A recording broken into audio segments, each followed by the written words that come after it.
Yongnin. Valide oldum. Nefret ettiğim torunumun bedenindeyim. Madem böyle oldu. Padişaha gidip Cheng'in isyanına haber vereyim. O küçük. Hünkâr nerede? Sultan hareminde kariye seçiyor. Aferin sana, küçük padişah. Benim yaz sürem dolmadı daha. Sense kalkmış kariye seçiyorsun, öyle mi? Yürü, harem dairesine gidiyoruz.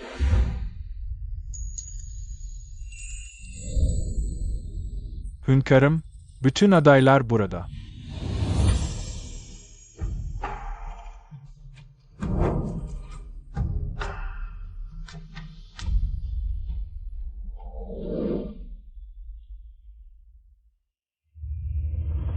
Hiçbiri boşuna gelmemiş. Bence hepsini bırakalım. Ne de olsa Yüce Ning İmparatorluğu'nun soyunu genişletecekler. Peki. Hünkârımızın sonsuz lütfuna şükürler olsun. Hünkârım, Sultan Yongnin huzura kabul edilmek istiyor. İçeri gelsin. Emredersiniz.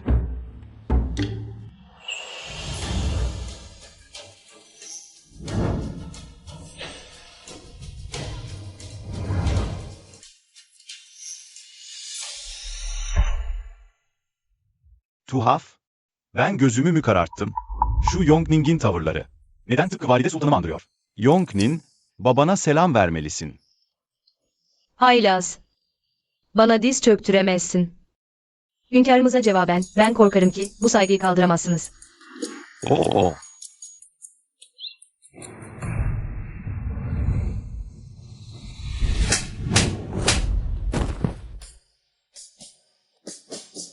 Valide Sultan olarak soruyorum. Sendeki o erdem ve ahlak nerede kaldı? Sen, Valide Sultan mı? Ayan, bana iyice bir bak da kim olduğumu anla. Bir dakika. Sen benim süt adımı nereden biliyorsun? Bana Ayan ismini, ben bir aylıkken, Valide Sultanım vermişti. Bana sadece o böyle seslenirdi.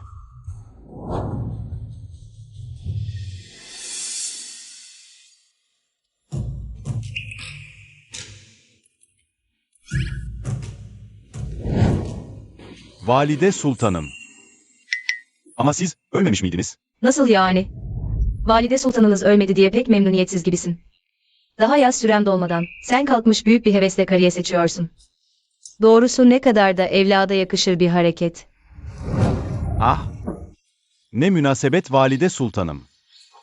Oğlunuz sizi o kadar çok özledi ki, çok korktum. Sizi bir daha hayatta görememekten ödüm koptu.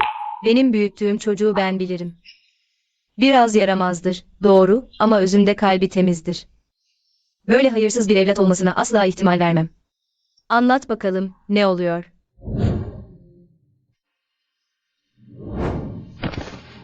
Valide Sultanım, hünkâr amcam dedi ki, padişah olarak, gün boyu sizin ölüm yasınıza gömülüp kalmamalıymışım. Bir an önce toparlanıp haremi şenlendirmeliymişim. Eğer Yüce Ning soyunu dallandırıp budaklandırırsam, sizin ve hünkâr babamın ruhları da şad olurmuş. Anlaşıldı, yine o. Oğlum, babanı ve beni öldüren Asi Prens Cheng.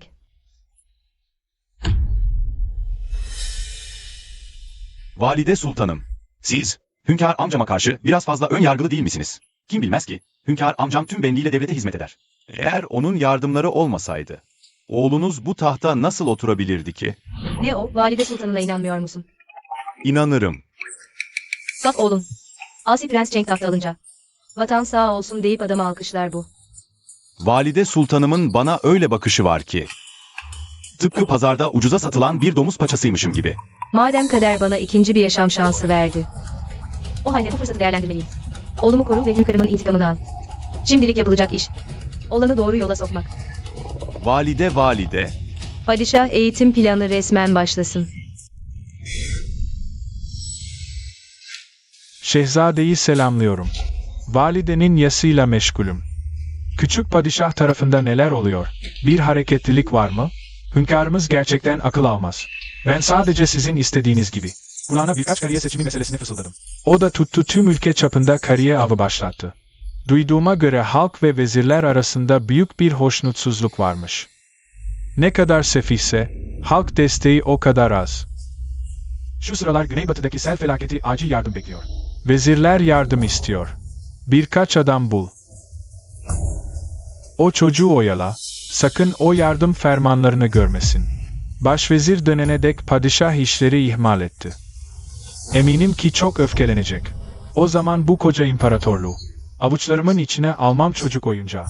Hünkâr kumara düştü, gece gündüz oynuyor. Hemen gidip bir kumar tertip edeyim, hünkârın keyfini yerine getireyim de. Sarayı da, Yüce Ning İmparatorluğu'nun halkını da tamamen unutsun. Başvezir Liang'ın iyileşip dönme günü. Onun o küçük padişahı tahttan indireceği gün olacak. Hünkârımız Yongnin Sultan'a 10 kutu inci, nakışlı kumaş, yeşim bilezik, altın işlemeli takım verdi. 5 sandık deniz ipeği, 10 çift beyaz yeşim kase. Sultanım, bunların hepsi hünkârın size hediyeleri. Baş harem ağzına teşekkür ederim. Zahmet edip adamlarınızla birlikte bunları alıp depoya götürün. Ne zahmeti. Yongnin Sultan, hünkârdan bu kadar. Sevgi ve iltifat görmeye devam edin, asıl nasibiniz bununla kalmayacak. Siz beni takip edin. Sultanım, dün hünkârımıza karşı haddinizi aşmıştınız. Hünkârın sizi cezalandıracağını düşünmüştüm. Bugün böyle bir sürü hediyeyle gelmesini hiç beklemiyordum. Onun bana saygısını sunup hediye vermesi kadar doğal bir şey olamaz. Hünkâr bu saatte divan toplantısından çıkmış olmalı. Çalışma odasında fermanları inceliyordur. Sultanım. Hünkâr şu anda huzur köşkünde. Şaoluzi ve diğerleriyle kumar oynuyor. Ne dedin sen?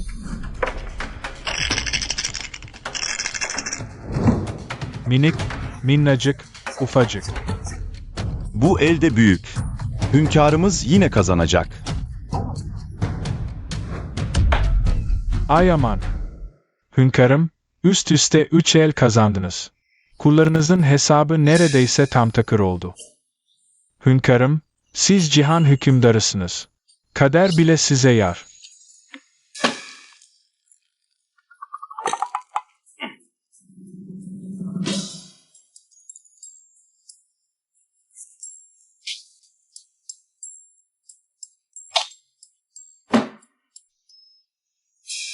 Hünkârımız sizinle övünmek gibi olmasın ama tüm Yüce Ning İmparatorluğu'nda. Benim kumar becerime ikinci denirse.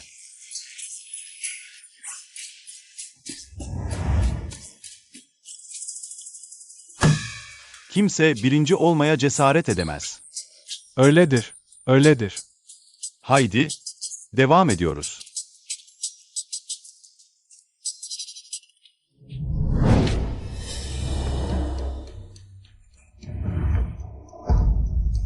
Valide Sultanım, siz niye geldiniz? Zar mı oynuyorsunuz? Ben de katılabilir miyim?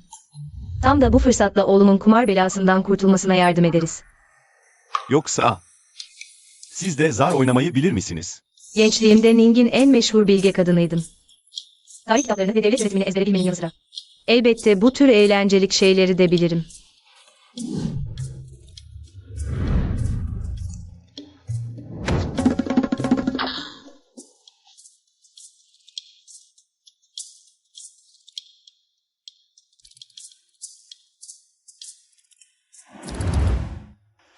Öyleyse gelin bana eşlik edin. Hünkârımız hep kazana kazana. Biraz sıkılmaya başladı. Hiç aklıma gelmezdi. Kumar becerimin bu denli üstün olabileceği. Birazdan kaybedince sakın ağlamaya başlamayın ha.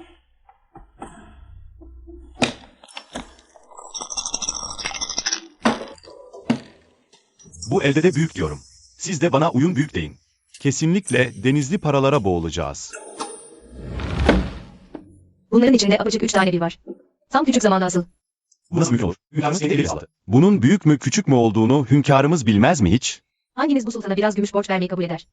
Sizi temin ederim, kırınız garanti. Bu hizmetkar gönüllü olur, efendim. Validenin oyunuyla padişahı izle. Hepsini düşük sayıya yatırıyorum. Pekala. Madem bu kadar yüksekten oynuyorsunuz. O zaman biz de bu aylık tahsisatımızın tamamını ortaya koyuyoruz. Ne demişler? Ne kadar çok yatırırsan o kadar çok kazanırsın. Üstelik biz kesinlikle kazanacağız. Ne de olsa kumar becerimiz eşsizdir. Bize kaybettiğiniz için utanç duymanıza gerek yok. Yine de lafı bu kadar ağzına kadar doldurmamak lazım. Ya kaybedersen? O zaman işler senin için pek de hoş olmaz. Bence asıl siz lafı ağzınıza kadar doldurmamalısınız. Ne dersiniz? Ne de olsa biz mutlaka kazanacağız. Bu. Gerçekten düşük sayı. Siz adeta bir kahinsiniz. Bu eli kazanmanız kesinlikle bozuk saat etkisiyle oldu. Bir el daha oynamaya cesaretin var mı? Yenilgiyi kabul etme, kadeh kaldıralım. Bir el daha oynarız. Eğer biz kaybedersek bu gümüş akçeleri hepsini size iade edeceğiz. Ama Hünkar babamız kaybederse bundan böyle bir daha asla kumar oynamayacak. Ve bu ay birikmiş tüm fermanları eksiksiz onaylayacak. Hünkar babam neden tereddüt ediyor? Yoksa korktunuz mu? Pekala. Sözümüz sözdür. Getirin kadehleri.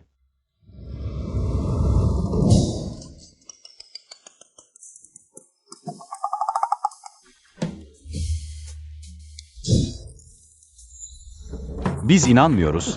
Şansımız bu kadar yaver gitmeye devam edemez.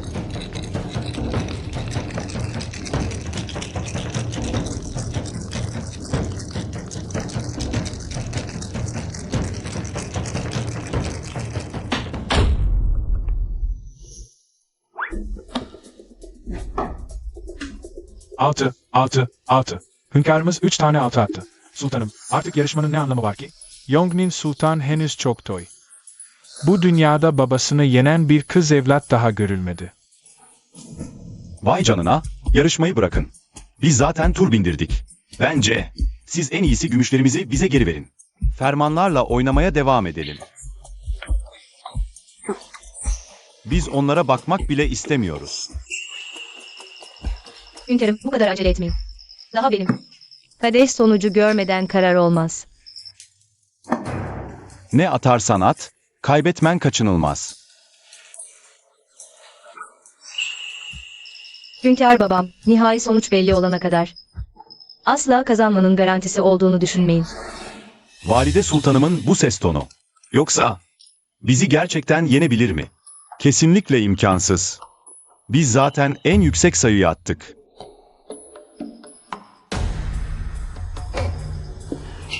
Sultanım, bu kadar özgüvenli konuşunca bir çıkış yolu bulduğunuzu sandım. Meğer boşuna umutlanmışım. Bence siz en iyisi harem dairesine dönüp istirahat edin.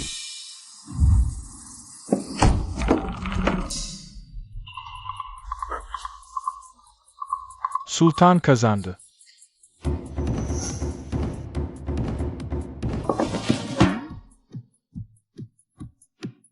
Bu nasıl mümkün olabilir? Hünkârımız imparatorluğun hükümdarıdır, devlet işleri ağırdır. Eğer bir daha onu eğlenceye götürmeye kalkan olursa, ben sultan olarak sizi asla affetmeyeceğim.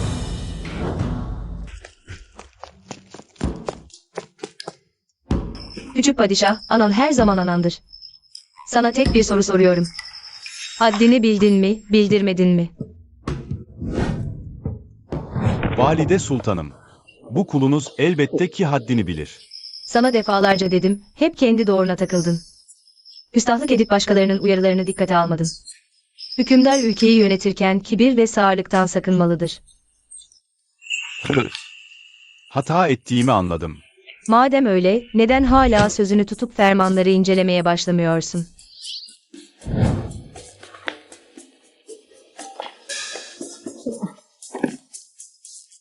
Ne o, küçük padişah? Hala o harem ağalarıyla kumar oynayıp açlıktan uyku göremez hale mi geldin yoksa?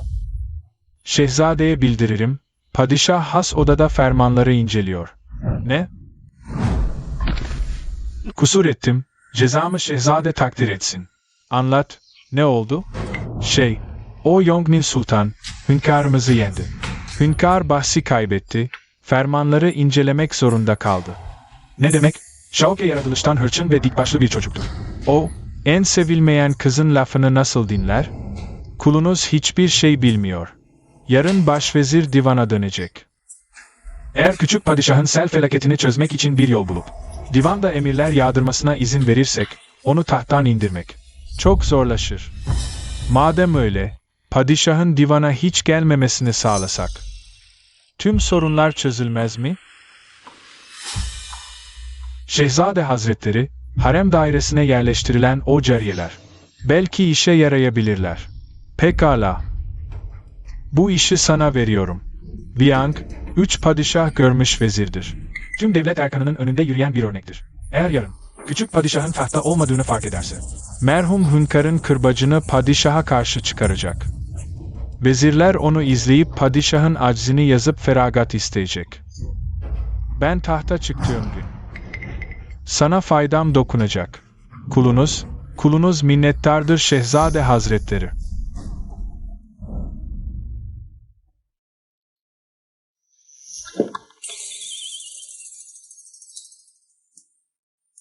Ben bütün gece didindim durdum. Sadece şu kadarcık ferman kaldı. Yarın da incelesem bir şey olmaz herhalde.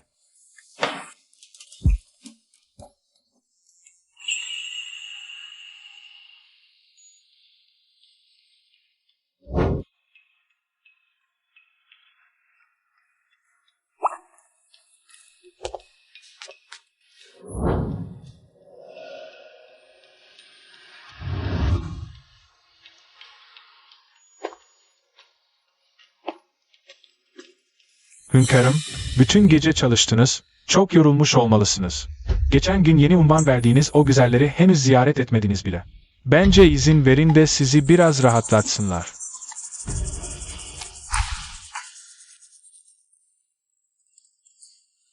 Harem dairesine hareket edelim. Peki, Güzelim, kaçma benden, güzelim. Gelin hünkârım, ben buradayım, arkanda. Hünkârım, gel beni yakala. Söyleyeyim size, sakın yakalatmayın kendinizi, yoksa fena olacak. Hünkârım, ben arkandayım, buradayım işte. hünkârım, divan vakti geldi. Divanda amcam var. Bir gün gitmemle bir şey olmaz. Bugün gelip de huzurumu bozmayın. Emredersiniz hünkârım. Güzeller, kaldığımız yerden devam edelim. Ne demek? Bugün padişah divana çıkmadı mı? Evet sultanım, şimdi güneybatıda sel felaketi var. Şehzade Hazretleri, Başvezir Viyank ve bir grup vezir, mor salonda. Padişahın bir karar vermesini bekliyor. Başvezir Yang'ın ne kadar otoriter ve dik başlı olduğu malumdur. Üstelik elindeki hükümdarlık kırbacı, liyakatsiz hükümdarı da. Hain veziri yola getirir. Oğlum Yang'ı kızdırırsa, üstüne bir de Atikrat Cenk arkadan fitne sokarsa. Oğlumun tahtı büyük tehlikede demektir. Yürüyün, padişahı bulmaya gidiyoruz. Rezalet, sel felaketi almış başını gidiyor. Afetzedeler darmadağın, yerel yetkililer üst üste. Saraya ferman gönderiyor ama hala bir çözüm bulunamadı. Saray her yıl size onca gümüş akçe veriyor. Boş yere maaş alasınız diye mi? Vezir Hazretleri, bizi suçlamamalısınız. Hastalanıp, dinlenmeye çekildiğinizden beri, padişah sizin denetiminizden çıkınca, bir daha divana adımını atmadı. Şehzade Hazretleri, siz padişahın amcasısınız. Merhum hünkâr tarafından size saltanat naili yetkisi verildi üstelik. Neden durumu doğrudan hünkâra arz etmiyorsunuz? Bana haksızlık ediyorsunuz. Durumu öğrenir öğrenmez. İlk duyduğumda hemen hünkârımıza bildirmeye geldim. Ama gördüğünüz gibi, beni, amcasını, hiçe saydı. Başvezir Hazretleri, haddimi aşan bir laf edeyim. Bu hünkâr. Asi Prens Cheng'i bırak, Valide Sultan yaşasa da beni dinlemedi. Eminim onu zapt edemezdi. Nasıl yani? Valide Sultan vefat etti. Yaz süresi bile bitmedi. Ama sultanımız çoktan hareme yeni cariyeler seçmek için emir verdi. Dilimde tüy bitti. Yalvardım yakardım. Ama hünkârımız. Küstahlık. Ning İmparatorluğu evlat vefasıyla yücelir. Halka dertlenmemek erdemsizlik, anaya saygısızlık vicdansızlıktır. İkisini de kaybederse, tahtında nasıl tutunacak? Hünkârımız nerede? Neredeyse kuşluk olacak. Neden hala divana gelmedi? Haber saldık. Hünkârımız harem dairesinde. Yeni gözdeleriyle eğleniyormuş. Rahatsız edilmeyin demiş. Bu kadarı da fazla. Bugün başvezir Viyank hastalıktan kalkıp ilk kez divana geliyor. Yoksa artık hünkârımız Başvezir Liang'ı da mı adam yerine koymuyor? Bu kabul edilemez. Beyler, hepiniz benimle harem dairesine gelin. Ben, onun vezir babası sıfatıyla size mutlaka bir hesap vereceğim. Padişah kırbacını getirin.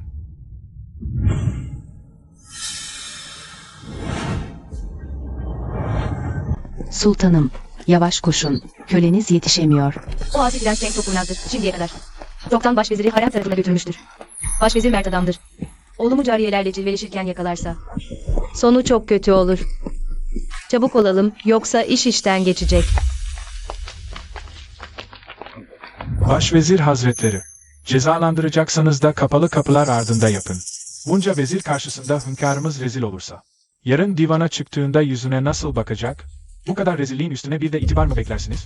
Bugün, eğer o Şaoke bana bir hesap vermezse, o tahtı bıraksın, oturmasın. Başvezir Hazretleri, buyurun, neden zahmet ettiniz? Hünkârımız nerede? Ha, hünkârımız burada değil. Güzelim, yakaladım seni. Az önce sesini duydum. Seni küstah uşak. Nerede diye soruyorum. Başvezir Hazretleri, canımı bağışlayın. Padişah ve valide sultana mahcubum. Naaşı soğumadan. Bu hayırsız, vefasız evlat hala eğlencede. Bugün, rahmetli hünkâr babamızdan emanet bu padişah kırbacıyla. O gafil padişahı öldüreceğim. Başvezir adaletin timsalidir. Şaoke tahttan indirilirse. Şao ailesinden bir tek ben kalırım. Benim padişah olmama ramak kaldı.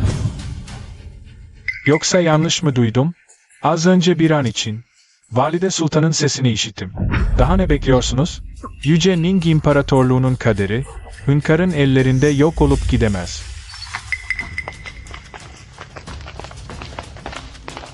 Yongning başveziri selamlıyor.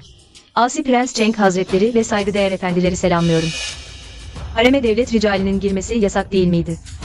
Efendilerim, burada ne arıyorsunuz? Hünkâr nerede? Biraz önce sesini duyduğumuza eminiz. Hünkâr babam şu anda Mabeyn dairesinde fermanları inceliyor olmalı. İyi ki zamanında yetiştim, yoksa oğlumun vay haline.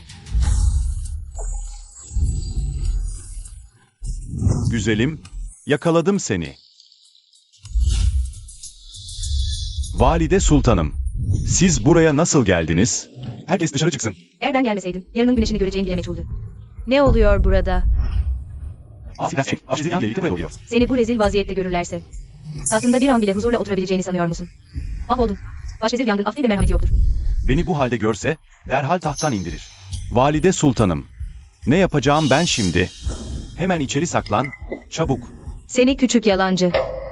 Açıkça yalan söylüyorsun. Hünkâr tam olarak nerede? Asi Prens Cenk.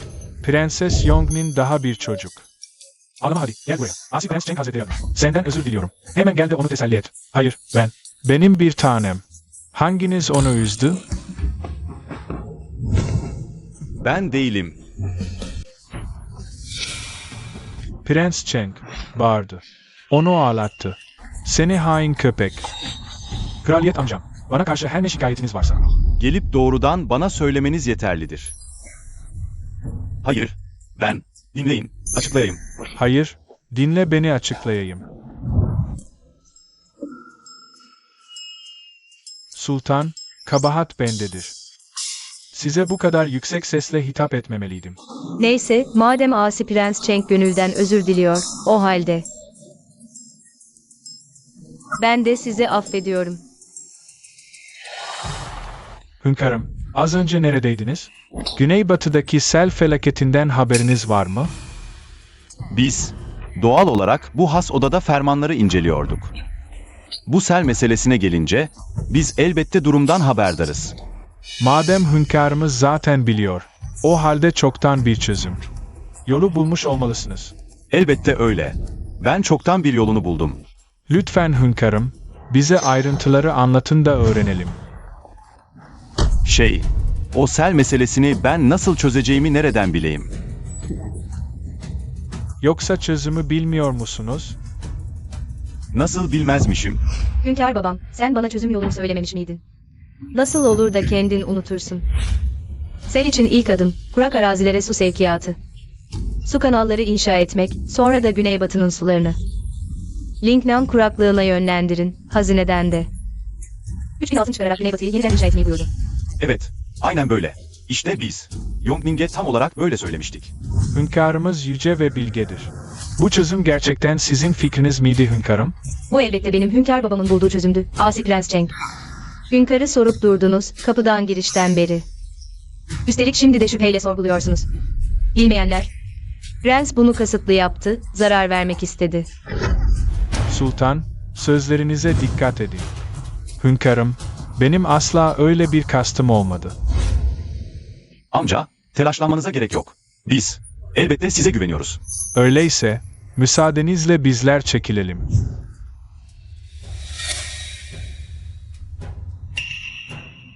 Valide Sultanım. Hata ettim. Neydi hatan? Hatam sizi dinlememek, fermanları düzgünce incelememekti. Bu yüzden sel felaketi meselesinden haberim yoktu.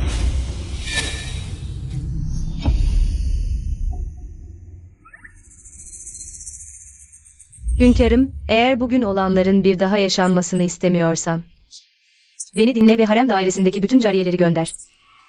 Olmaz öyle şey. Harem dairesi olmadan ben nefes alamam ki. Eğer bu zamparalığa devam etmeseydin, ne başvezir ne de Asi Prens Cenk seni köşeye sıkıştıracak bir koz bulabilirdi. Yine de olmaz işte. Pekala. O zaman ben de gider, harem ağlarıyla ve nedimelerle senin çocukluk anıların hakkında biraz sohbet ederim. Valide Sultanım. Ben koca bir imparatorluğun hükümdarıyım. O çocukluk. Rezilliklerim duyulursa insan içine nasıl çıkarım ben? Pekala. Her dediğinizi kabul ediyorum Valide Sultanım. Hünkârın sözü şereftir. İnanıyorum ki hünkârım, harem dairesini en kısa sürede boşaltacaktır. Ah, benim biricik kadınlarım. Şauki'nin bugün Asi Prens tarafından zor durumda bırakılmasının sebebi, zamparalıktan başka devlet yönetimi derslerine de iyi çalışmamış olması. Bu yüzden sel baskınına bir çözüm üretemedi. Anlaşılan, ona devlet yönetimini baştan bir güzel tekrar ettirmem şart. Valide Sultanım. Bana öyle bakmayı keser misiniz lütfen? Ne zaman böyle baksanız. İçime bir korku düşüyor. Git ve ders hazırlığı için birini ayarla.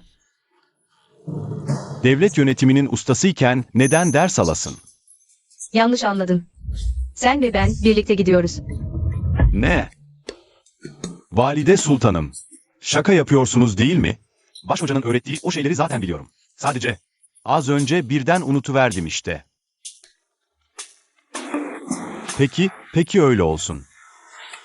Sizinle geleceğim. Kim derdi ki hünkârımız bu yaşta? Çocuklarla aynı sınıfta okuyacak. Duyulursa ne kadar da utanç verici. Şu küçük padişah, sonunda dibi boylamak üzere. Hep o Yongning yüzünden. Planlarımı mahvetti. Bir de kalkmış küçük padişahı ders için has odaya gönderiyor. Yıllarca verdiğim onca emek boşa gidecek. Olmaz. Bunu ne pahasına olursa olsun engellemeliyim.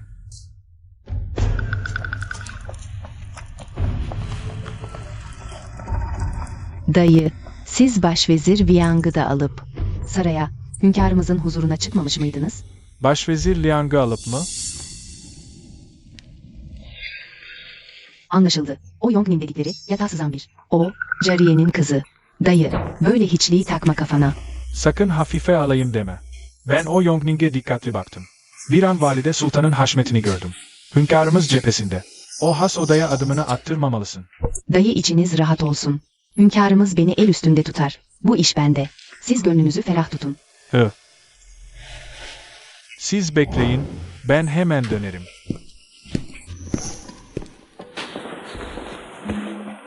Sultanım, Yongning'i izlemesi için birkaç adam gönderelim mi? Gerek yok. Dayımın sözlerine kulak asmayın. Hünkârımızın en sevdiği, benim canım benyimdir her zaman. O Yongning mi? Kimsesiz, zavallının teki. Hünkârımız sadece acıdığı için ilgileniyor onunla. Şehvetli hatunum, az önce bir haber aldım. Hünkârımız bu gece huzuruna sizi çağırdı. Hemen dairenize dönüp hazırlanın. Gördünüz mü? Hünkârımız sadece beni görür, sadece beni dinler. Hünkârım, neden bu kadar zamandır yanıma uğramadınız? Hünkârım, bugün hanedanlık dairesine gitme gününüz. Sultan Yongning çoktan kapıda bekliyor. Hünkârım, koca bir yetişkinsiniz. Sultanın peşinden gidip saçmalıyorsunuz. Şehzadeler ve sultanlarla birlikte derse gittiğiniz duyulursa, halk sizinle alay etmez mi? Hanedanlığın itibarı 5 paralık olur. Ama yani Sadece imparatorluğun iyiliğini düşünüyorum. Bana güvenmiyor musunuz? sevgili Gözdem doğru söylüyor. Sana nasıl güvenmem? Çık dışarı ve Sultan Yongning'e söyle. Bugün keyfim yerinde değil. Hanedanlık dairesine de. Şimdilik gitmiyorum. Emredersiniz. Biliyordum. Hünkârım sözümü dinleyip burada kalacak. Ne? Gelmiyor mu? Bu şehvetli hatun, Asi Prens Cheng'in yeğeni. Eminim bu işin arkasında.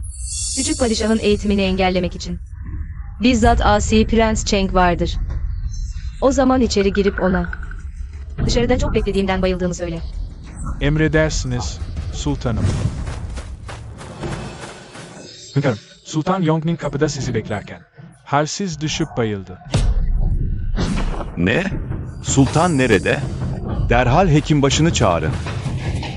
Hünkârım, son günlerde devlet işlerine öyle daldınız ki bana hiç vakit ayırmadınız. Edepsizlik etme. Yongning'i hiç sevmesen bile. O benim öz kızım. Sen kim oluyorsun da bir gözde olarak? Onun hakkında böyle şeytanca laflar ediyorsun. Hünkârım, öfkeniz dinsin. Hatamı anladım. Bu Yongnin nasıl bir büyü yaptı? Hünkâr nasıl olur da onu bu kadar kayırır? Hekimbaşı nerede? Şu Shao Luzi çoktan gitmesine rağmen. Hala kimseyi getirmedi mi? Gerek yok. Ben çok iyiyim.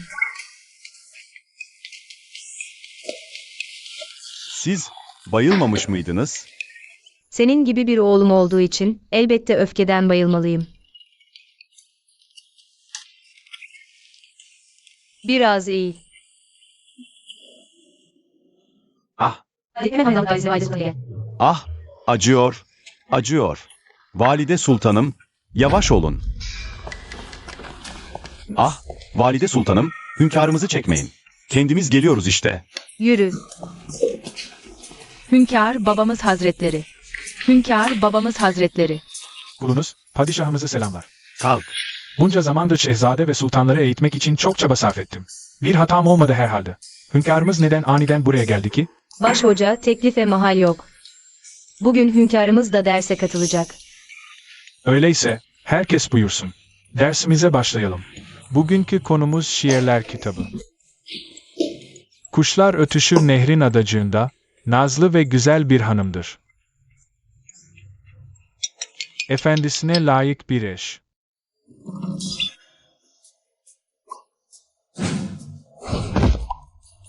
Cüret. Padişahım, sözüm yanlış mı? Hayır, yok bir şey. Önce kalkın. Başhoca, boşuna evhamlanıyorsunuz.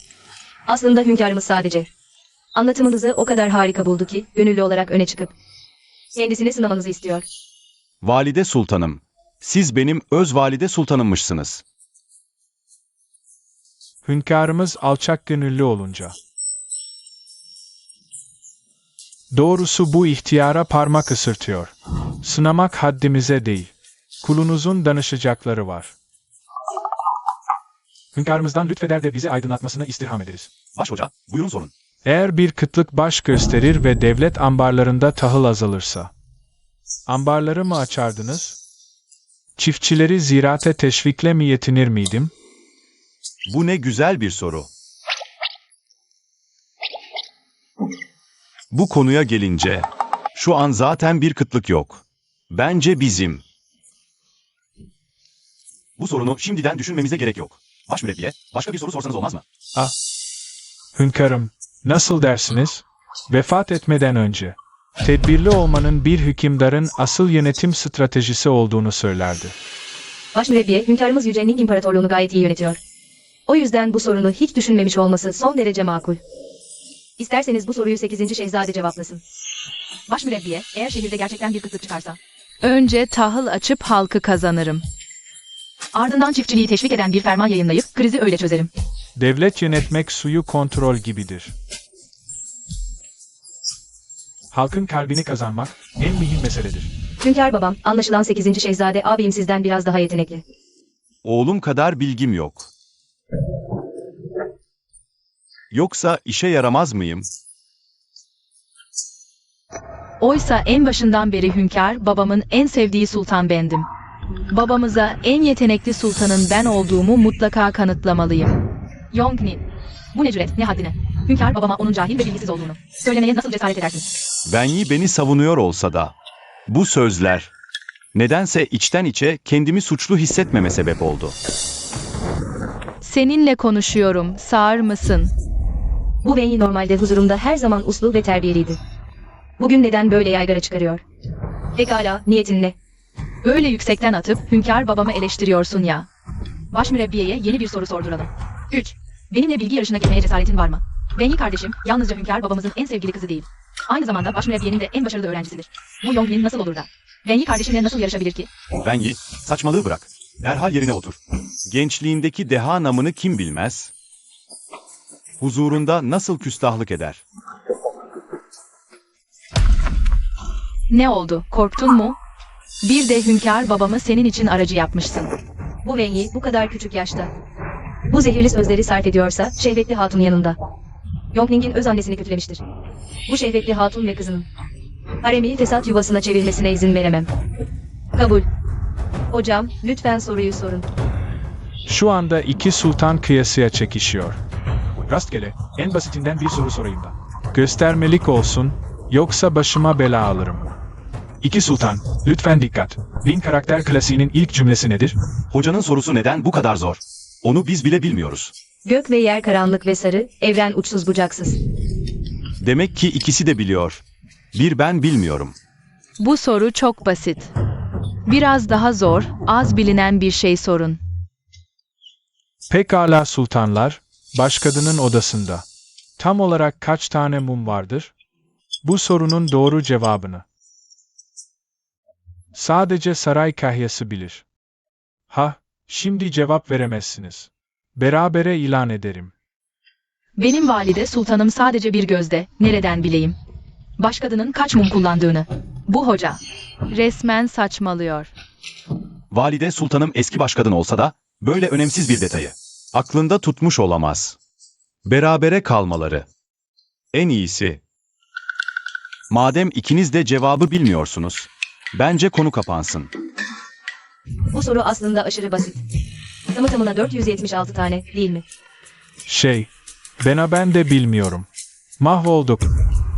Bu Yongnin Sultan'ın böyle kafadan attığını kim bilebilirdi?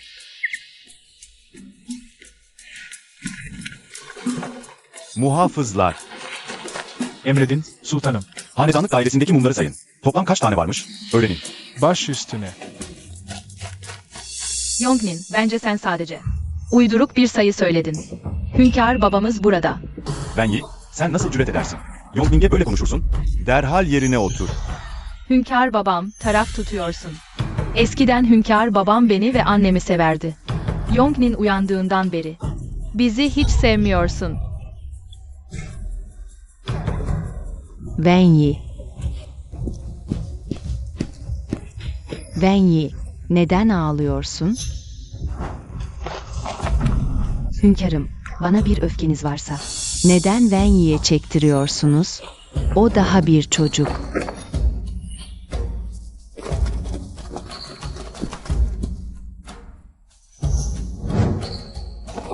Sevgili Gözdem, Wen Yi'ye neden güceneyim? Bu sadece iki çocuk arasındaki basit bir yarışma. Yarışacak ne var ki? Bu zehirli değil. Gerçekten de eskiden huzurumda gördüğüm. O erdemli ve asil şehvetli hatun mu? Hünkârımıza arz ederim. Saray kahyası az önce kayıtları kontrol etti. Hanedanlık dairesindeki mumlar tam olarak 476 taneymiş. Yongnin Sultan'ın dediği doğruymuş. Sayı tam uyuyor. İşte benim valide sultanım. Böyle önemsiz bir detayı bile eksiksiz hatırlıyor. İmkansız. Kesinlikle imkansız. Ben kör değilim. Sayı saymayı bilmez olur muyum? Bunca yıl geçti ama bu haremdeki entrikaların şekli hiç değişmemiş.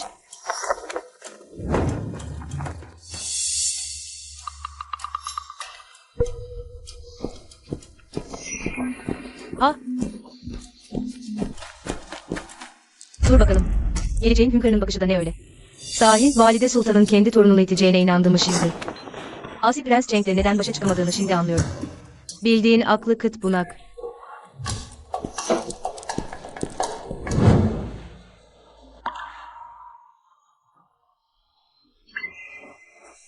Valide sultanım. Bana Valide Sultan'ım deme. Ben senin gibi beyinsiz bir evlat doğurmadım. Valide sultanım, hatamı anladım. Ne olur kalkmama izin verin. Ben Yi'yi sizin itmediğinizi biliyorum. Ama az önce herkesin içinde, haddim olmayarak, kendi gözdemi ve kızımı korumak zorundaydım. Sana ne diyeyim şimdi ben? Şu şehvetli hatun küstahın teki. Hünkârımızın düşkuna layık değil. Sense başka kimseyi görmüyorsun. Onun burnunu büyüttükçe büyütmüyorsun, öyle değil mi? Aslında şehvetli hatun hiç de kötü kalpli değildir. Yaratılışı temizdir. Üstelik hep beni düşünür. Hünkârımıza en layık. Biricik yoldaşım odur hünkârım babamın. Hem siz bir zamanlar. Onu pek sevmezdiniz mi? Öyle olsun. Valide Sultan kördü desek. Canım valide sultanım, boşuna dememişler. Ana evlat küslüğü sabahtan akşama olmaz, diye. Ah, ne olur affedin beni. Bundan böyle her emrinize baş eğerim. Söz. Gerçekten mi? Hı. Pekala. Valide Sultan olarak sana 2 hafta veriyorum. Devlet yönetme sanatını 40 güne kadar öğreneceksin. Öğrenemediğinde baş hocaya, başvezir Viyanga ya da bana ve Haseki Sultan'ına soracaksın. Öğrenemezsen haremin kapısından bile geçemezsin. Valide sultanım, başka bir yolu yok mu bunun? Yani bu. Hünkârımıza fazla değil mi biraz? Sultan, oyunu iptal fermanımı iletti bile. Hünkârımızın bana cevap yetiştireceğine. Kalkıp dersine bakması daha hayırlı olmaz mı?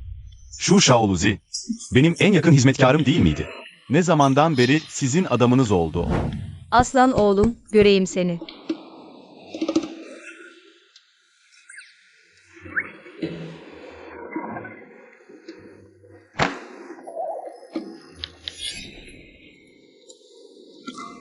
Hünkârım, duydum ki günlerdir çalışma odanızdan çıkmıyormuşsunuz. Size özel olarak ginseng çorbası hazırlattım. Ginseng çorbası biraz beklesin, baş kadın. Sen de tıpkı valide sultanım gibi bilgili bir kadınsın. Gel hele. Bana şu bölümün ne anlama geldiğini anlat.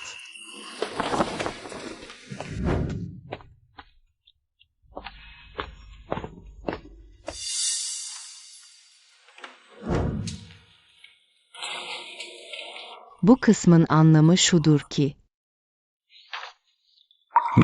Senin dediğin daha mantıklı. Ya şu bölüm?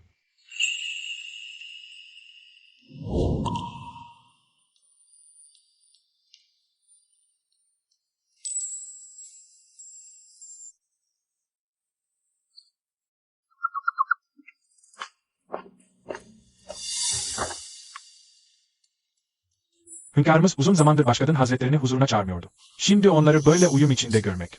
Biz kullarının da içini rahatlattı.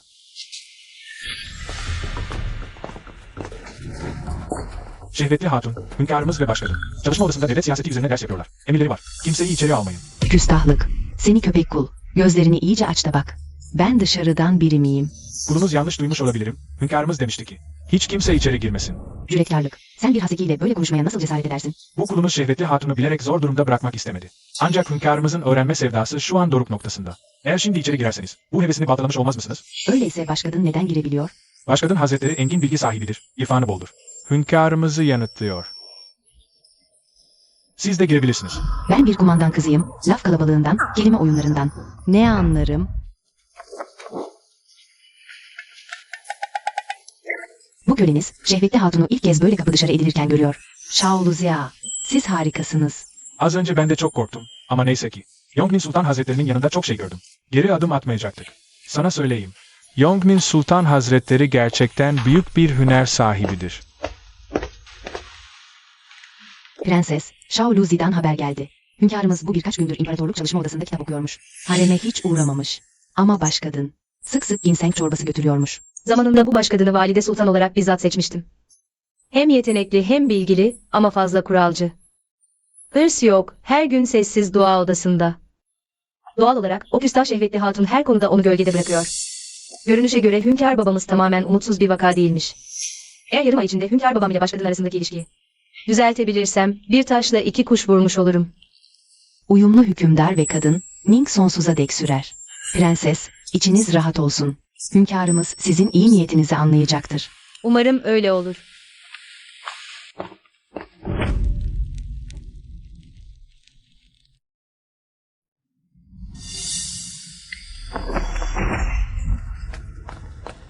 Yongning'in padişahın başının etini yemesi neyse de, o başkadın da kim oluyor? O da mı o şuh kadınlar gibi? Hünkârımızı baştan çıkarmaya kalktı. Valide, o resmi başkadındır. Hünkâr babamı ayartmasına gerek yok. Zaten her şeye sahip. Aslında tüm bunlar o koca karı Valide Sultan'ın suçu. Zamanında ben ve Viang Lingyan saraya aynı anda girmiştik. O koca karı illa o kadını başkadın yapmasaydı, belki de şimdi o konumda ben olurdum. Başkadın, başvezir torunu, soylu aileden. Başkadın olmak için yetiştirildi, soylu. Biz asla erişemeyiz.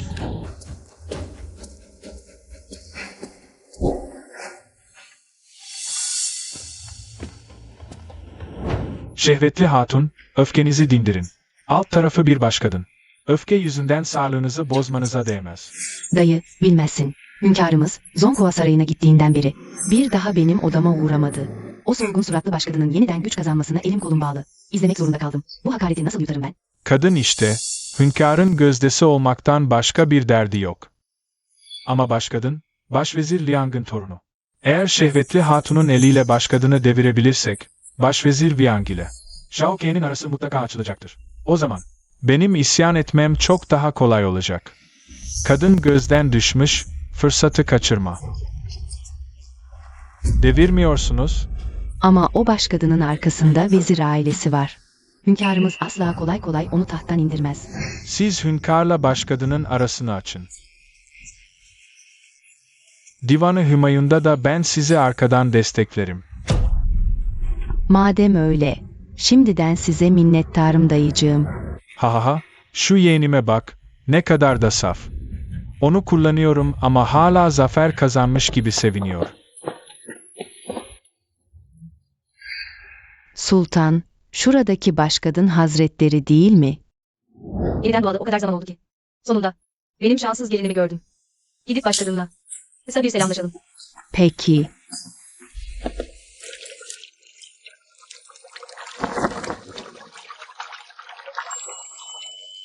Sultanım, hizmetkarınız sizin adınıza çok mutlu. Son zamanlardaki haliniz giderek daha iyiye gidiyor. Yüzünüze de renk geldi. Yoksa daha önce halim iyi değil miydi? Bir de ona bak.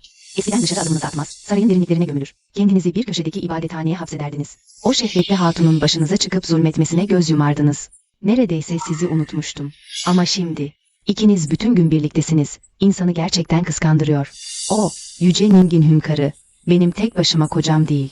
Madem başkadın mevkiindeyim, onun sevgisi için rekabete girişmemeliyim. Bu başkadın az çok gençliğimdeki Valide Sultan'ı andırıyor. Umutlarımı hünkâra bağlamaktansa kendi vazifelerimi hakkıyla yerine getirmek, kendi küçük dünyamı koruyup kollamak daha iyidir.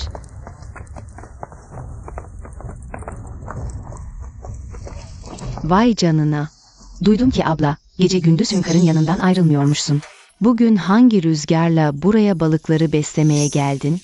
Yoksa o kadar sıkıcısın ki, hünkâr artık senden bıkıp usandı mı? Şaoşi'ya, gidelim. Ne oldu? Doğruları söyledim diye kaçıyor musun? Demiştim zaten.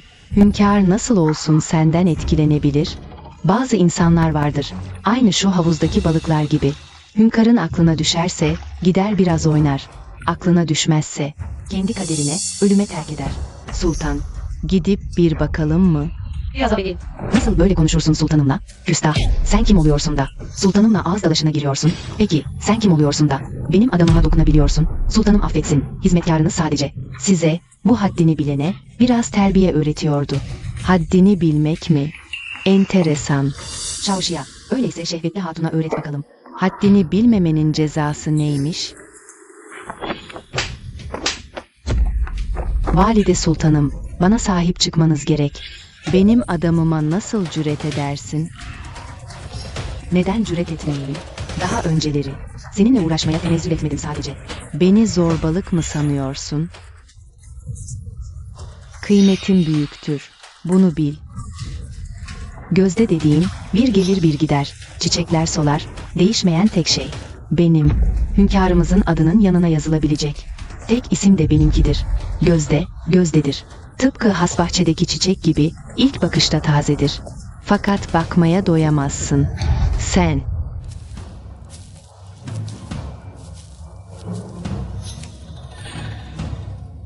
Anneciğim, o su çok soğuk.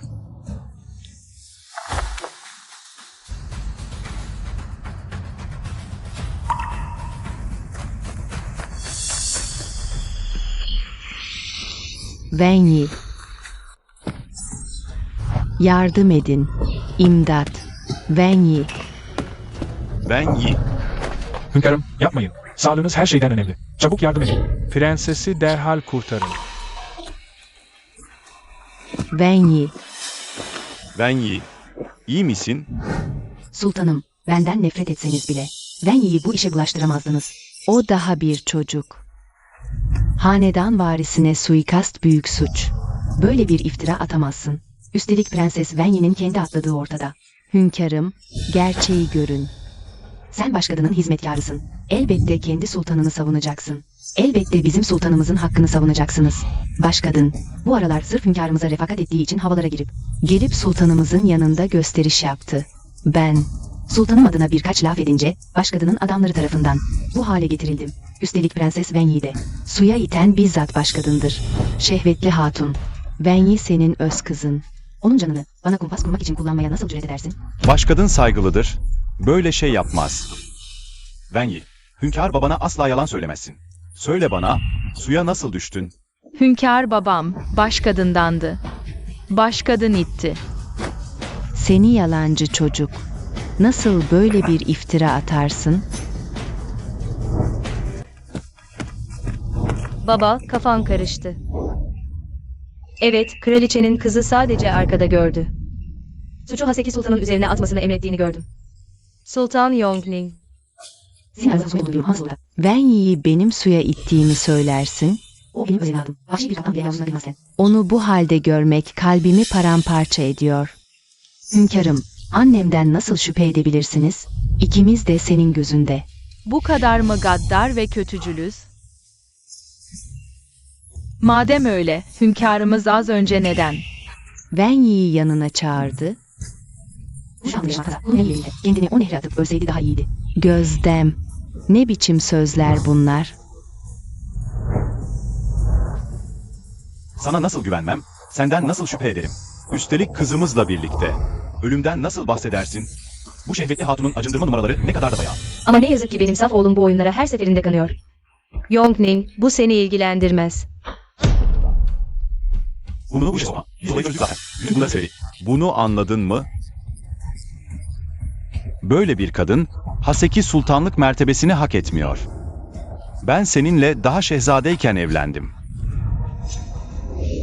Prens olduğundan beri seninle evlendim. Ben bir kadınım. Kıskandıysam bile bu benim suçum mu? Ne kadar kırgın olsam da asla bir çocuğa zarar vermem.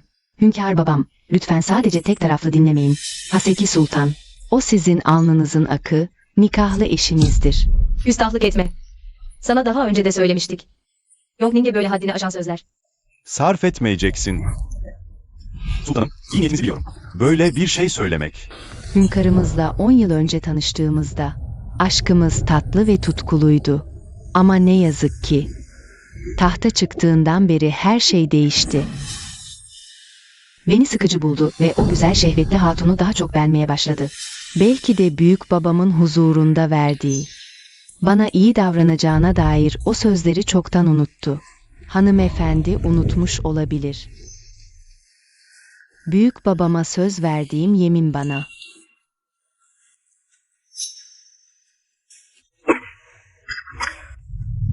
Hünkârım, Wen Yi çok hastayım. Hünkârım, bu apaçık ablamın hatasıydı. Neden birden başvezir Viang'ı ortaya atıyorsunuz? Yoksa hünkârımızı tehdit mi ediyorsunuz? Beni başvezir Viang ile tehdit etmeye bir son ver. Ahlaken zayıf ve kusurlusun. Başvezir bizzat gelse ve benimle yüzleşse bile. Viang ailesine zerre borçlu değilim. Şu anda oğlum, benim iyi niyetli gelinime yürekten inanıyor. Wen Yi ittiği için şehvetli hatun asla geri adım atmayacaktır. Görünüşe göre bu işi halletmek için Wen Yi'yi kullanmamız gerekecek. Viang ailesine borcum yok. Gerçekten kör olmuşsun, Shaoge. Kimin sana gerçekten sadık olduğunu bile göremiyorsun. Ning İmparatorluğu zalimle payidar olamaz. Muhafızlar, başkadını götürün ve hanedanlık dairesine kapatın. Benim iznim olmadan kimse onu dışarı çıkarmasın. Hünkârım, affedin sultanımı. Sultanım gerçekten yapmadı. Sultan Wen Yi'yi suya itmedi. Seni velet, gerçekten seni bir güzel benzetmek istiyorum.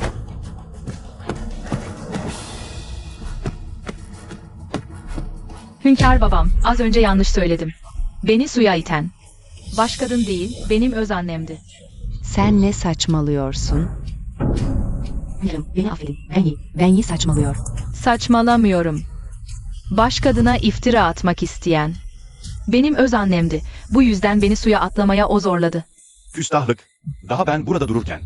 Ben ye bunu yapmaya nasıl cüret edersin? Kim bilir normal zamanda. Ona nasıl davranıyorsun? Hünkârım, ben benim öz çocuğum. Onu ben nasıl suya iterim? Hala yalan söylüyorsun. Muhafızlar, şehvetli hatunu götürün. Nazlı kuşlarda 1 ay hapis, maaş yarıya inecek.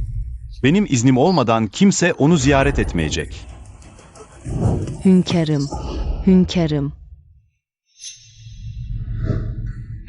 Müsaadenizle ben çekileyim.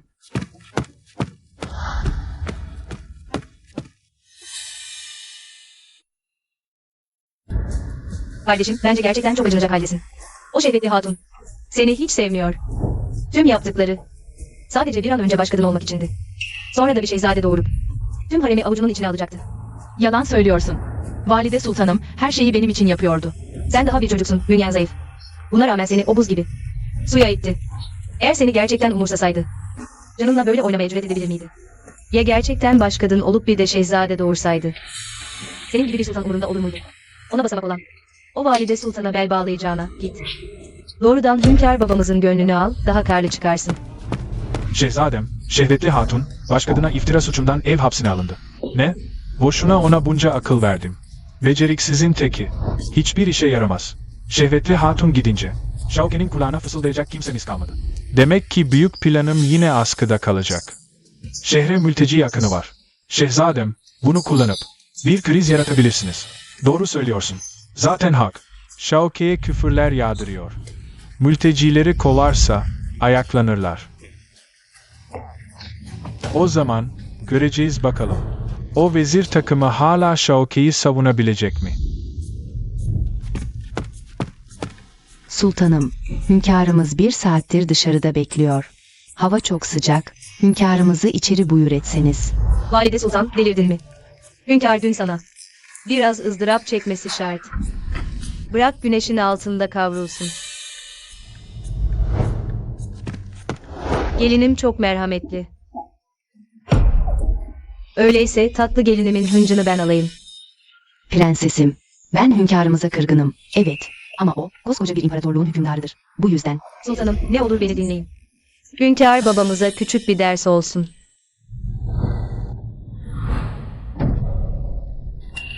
Hünkârımıza söyleyin lütfen. Şimdilik dairelerine geri dönsünler. Şu an sultanım çok meşgul. Yongnin Sultan ile hususi konuşuyor.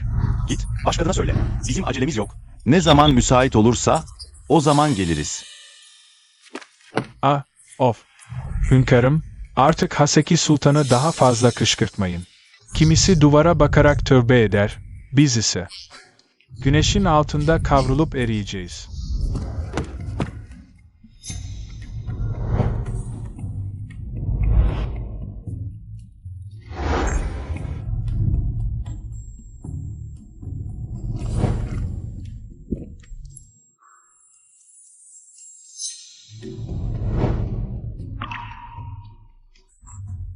Üç koca saattir dışarıda bekliyoruz. Şimdi memnun kaldınız mı? Hünkârım neden? Yongnin Sultan'la bu kadar saygılı konuşuyor? Zaten siz Haseki Sultan'a iftira attınız. Diz döküp af dilemeniz gerek. Yoksa bu kadarcık acıya dayanamayacak mısınız? Tamam. Evladınız hata etti. Kabul. Hünkârım, az önce kendinize ne dediniz? Bitti. Yoksa hünkârımızı gerçekten delirttim mi? Kendisine sultanın oğlu demeye başladı. Yok, deliren kesinlikle benim. Yongnin açıkça hünkârımızın kızı.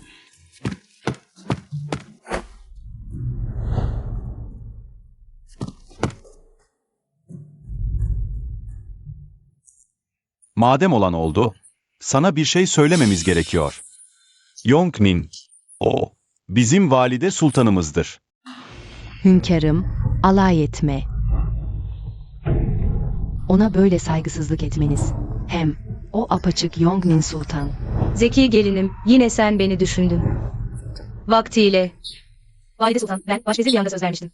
Bu asla sana ihanet etmeyecek. Şimdi düşünüyorum da. Bu valide sultan, ben, sizin Yang ailesine karşı vefasızlık etti. Bu tanıdık ses. Annem de bana böyle derdi. Valide sultanım, gelininiz saygılarını sunar. Ayağa kalk sevgili gelinim. Resmiyete gerek yok. Valide sultan olarak şu anki kimliğim. Sadece Sultan Yongling'tir. Siz gittikten sonra gelininiz sizi gerçekten çok özledi. Biliyorum, sen vefalı bir evlatsın. Benim o hayırsız evladım gibi değilsin. Oynamana kim izin verdi? Sevgili gelinim. Dün olanlara gelince işin aslı. Hepsi benim, kendi terbiyesini iyi veremememden kaynaklanıyor. O şehvetli hatunun tatlı cilvesinin tuzağına düşmüş. Benim bu oğlumun. Aslında kötü bir niyeti yoktu. Sadece laf dinler, burnu kolay çekilir. İnsanların aklını çelmesine müsaittir. Sen biraz daha müsamaha göster. Valide sultanım, sözleriniz çok ağır. Gelininiz haddine mi? Neyse, olsun. Şimdi burada ben varım. Eğer sana kötü davranmaya kalkarsa, onu öyle bir hizaya getiririm ki. Hünkâr ve Haseki Sultan uyum içinde olursa, devlet huzur bulur. Ben de içtenlikle umuyorum ki, İkiniz bundan sonra birbirinizin kıymetini bilirsiniz. Sözlerinizi işittik ve ders aldık. Eşkıyalar başkente akın etti. Bu durum halkın günlük hayatını ciddi şekilde etkiliyor. Hünkârımız el atsın, padişahın fikri yok. Birazdan kesin bana dönüp bu işi nasıl çözeceğini sorar. Fırsat bulup padişaha akıl veririm. Halkımın çektiği sıkıntı yüreğimi dağılıyor. Şehzade Hazretleri, sizin bu konuda parlak bir fikriniz var mı acaba? Hünkârım, başıbozuk muhacirler zavallı. Sizin asıl tebaanızdır. O cahil başıbozukları. Toptan kovup gitsinler, yoksa başkentteki halkın gönlü kırılır. Şehzade Hazretleri, bu söylediğiniz hiç doğru değil. Bu cihan, cümle alemin cihanıdır. Aslında muhacir diye bir ayrım yoktur.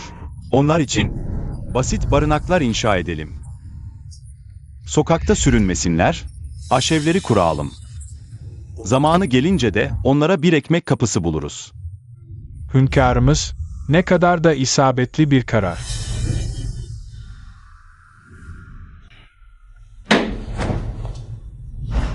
Şu Şauke ne cüretle bana karşı gelir? Kim olduğunu sanıyor o sefil herif? Sakin olun Şehzade Hazretleri. Şehvetli hatun göz hapsinde olduğu için. O zamparalar sizin gücünüzü yitirdiğinizi düşünüp Başvezir Liang'ın kıçını yalamaya başladılar. Haklısın. Şu Şauke'nin, divanda onu kollayan Başvezir Liang sayesinde iyice burnu büyüdü. Eğer halkın sevgisini kazanırsa, halimiz nis olur Şehzade Hazretleri. Madem küçük padişah halkı doyurup gönüllerini fethetmek istiyor. O halde biz de bu fırsatı değerlendirip çorbaya zehir katalım. Padişah, halkını katletme lekesini asla temizleyemez. Mantıklı. Küçük bir sadakayla. Halkı yatıştırır mı sandı? Güvendiğin bir adam bul ve bu işi hallet. Kesinlikle kusursuz olmalı. Emredersiniz efendim.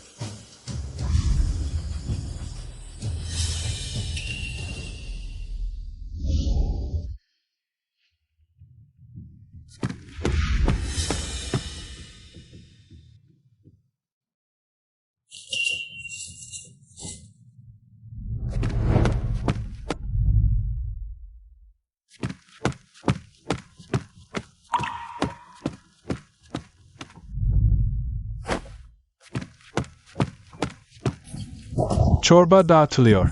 Herkes gelsin, çorbasını alsın.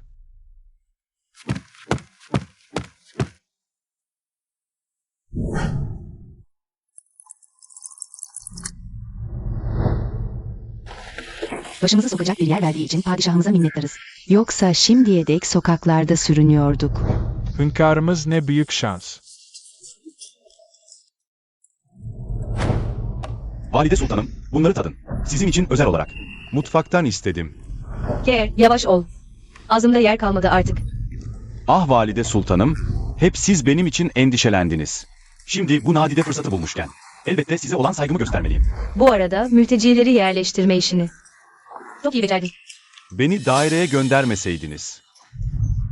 Bu işin altından böylesine ustalıkla kalkamazdım. Yer gerçekten de gün geçtikçe daha iyi oluyor. Bu hayata yeniden dönmem boşuna değilmiş. Asi Prens Cheng çok kurnazdır. Asla boş durmaz. Yine de gardımızı düşürmemeliyiz. Ama bu çorba ve barınma işini bizzat takip etmelisin. Emredersiniz, Valide Sultanım. Ah, karnım. Hünkârım, felaket. Şehir halkı bizim dağıttığımız çorbadan içti ve zehirlenip öldüler. Herkes konuşuyor. Bizim tahılımız bozukmuş. Bu nasıl mümkün olur? Bizim tahılımızda bir sorun olamaz. Bu işte bir bit yeniği var. Valide Sultan daha geçenlerde beni övmüştü. Ve çorba dağıtımını sıkı takip etmem için beni uyarmıştı. Şimdi bu oldu. Beni asla affetmez. Ne yapacağım ben? Ah, doğru ya. Şehzade Hazretleri var. Hemen gidip onu çağırın. Bu olayı. Sakın Yongnin Sultan'a söylemeyin. Emredersiniz hünkârım. İyi ki Şehzade Hazretleri var. Bana akıl verebilir. Hünkârım, huzura kabul buyurursanız. Şehzade Hazretleri, lütfen ayağa kalkın. Nihayet geldiniz. Böyle bir şey nasıl olur? Şehzade Hazretleri, bana inanmalısınız. Bu işte bir. Kesin komplo var, bana iftira atıyorlar. Eğer Başvezir Viang ve diğer vezirler duyarsa, beni suçlarlar.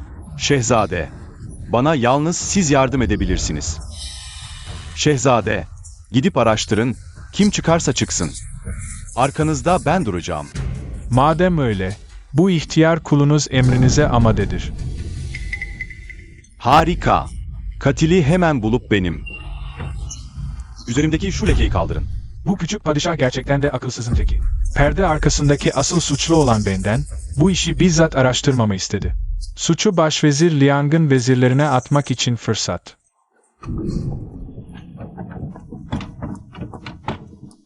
Sultanım, hünkâr size değer veriyor. Dualarınız bile, diğerlerinin 2 katı. Seni gidip kurnaz kız. Bu kadarcık şey için mi? Sattın beni. Üstelik bana böyle iyi davranması. Zaten onun görevi. Hoş. Baksanıza millet. Az önce gördüm. Bu at arabası. Doğrudan saraydan çıkıyor. İçindekiler. Kesin o köpek padişahın akrabaları. Sakın kaçırmayalım onları. Ne oluyor burada? Sultanım, bir avare güruhu yolu kesmiş. Bizi bırakmıyorlar. O bir sultan. Bizi ölüme mahkum eden de onun babası. Sakın bırakmayın peşlerini. Ne demek istiyorsunuz siz? Aman sultanım, sakın dışarı çıkmayın. Hemen geri dönün. Hünkâr babam sizi neden? Ölüme mahkum etsin.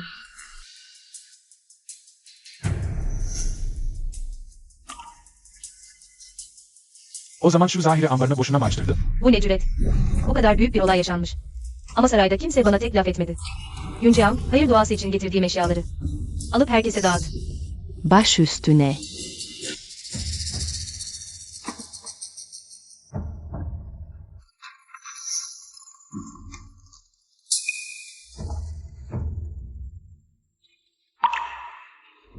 Yanımda fazla bir şey getiremedim ama şimdilik açlığınızı bastırır.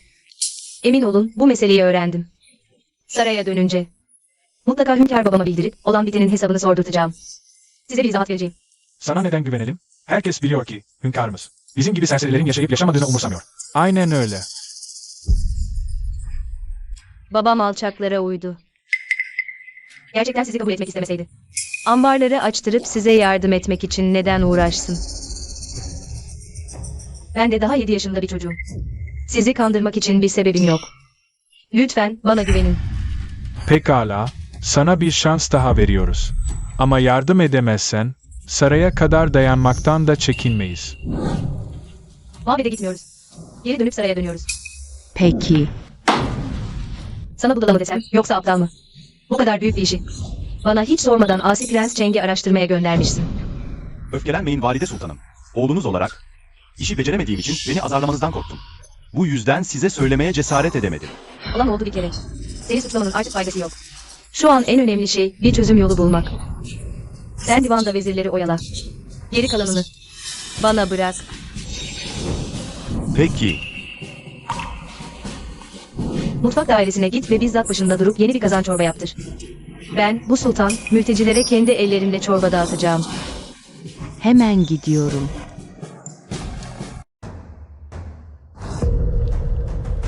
Hünkâr çorba dağıtıyor. Herkes gelsin. Çabuk. Saraydan gelen bu şeyleri yemeye cesaretimiz yok. Ya dikkatsizlikten biri ölürse, hakkımızı nerede arayacağız? Aynen öyle. Bizim iyiliğimiz için diyorlar ama. Aslında bizim gibi karıncaların canını hiçe sayıyorlar.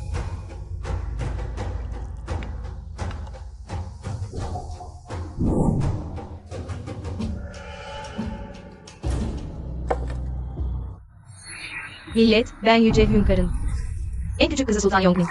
Bu çorbanın zehirli olduğundan korktuğunuzu biliyorum.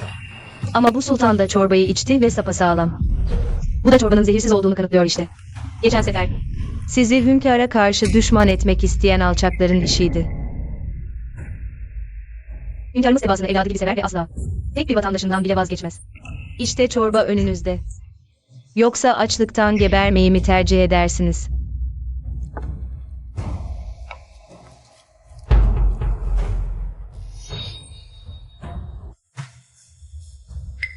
Hünkârımız ne yaparsa yapsın, kendi öz kızına kıyamaz. Madem sultan bu çorbayı içti ve ona bir şey olmadı, biz de hünkârımıza bir şans daha verelim. Doğru söylüyor. Olacaklar olsun. Zehirlenip ölsek ne yazar? Açlıktan sürünerek ölmekten iyidir. Evet, aynen öyle.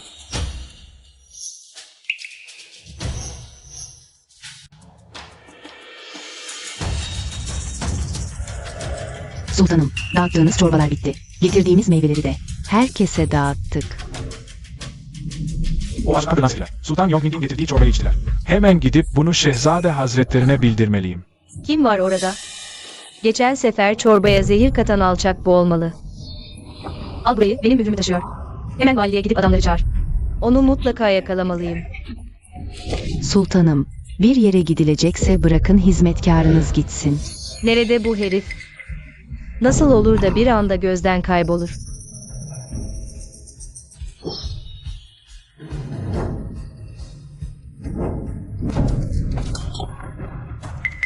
Anlaşılan ufak tefek olmanın avantajları var. Seni uyarıyorum, sakın kıpırdama. Sen kim oluyorsun da beni tehdit ediyorsun be?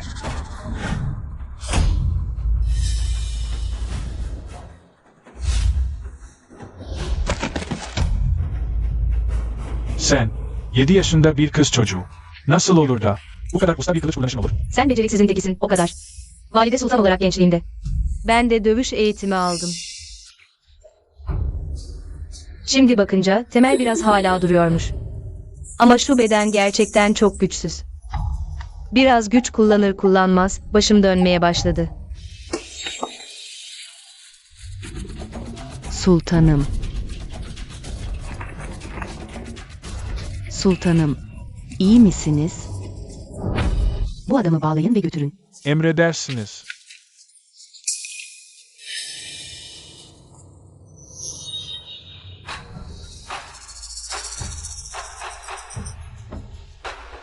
Prenses nasıl? Başına bir şey gelirse, bunu asla affetmem. Sultan Hazretleri sadece aşırı yorgunluktan bayıldı. Birazdan uyanacaktır.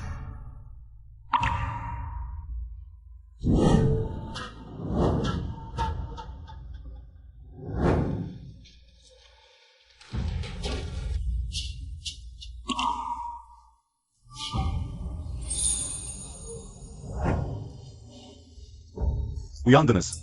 Benim hatam. Sizi asla yalnız bırakmamalıydım. Ya başınıza bir şey gelseydi? Ben ne yapardım? Hünkâr babam. Ateşlenip bayılmamış mıydım? Siz neden buradasınız? Bu konuşma tarzı. Yoksa Yongningli Ninger mi? Hünkârım, suikastçı tüm bunları. Asi Prens Ceng'in emriyle yaptığını itiraf etti. Bu nasıl mümkün olabilir? Neden mümkün olmasın? Hatırlıyor musun bu bedene ilk geldiğimde? Sana ne demiştim? Oğlum biliyor musun beni ve Hünkâr baban öldüren Asi Prens Ceng'di. Asıl o lapanıza zehir katan suikastçıyı sorguladınız mı? Başkadın sorgulasın diye gönderdi çoktan. Ancak bu arkasındaki isim gerçekten alçakça. Hem lapanıza zehir katmış, hem de size zarar vermiş. Eğer öğrenirsem kimin size kastettiğini, onu asla affetmem.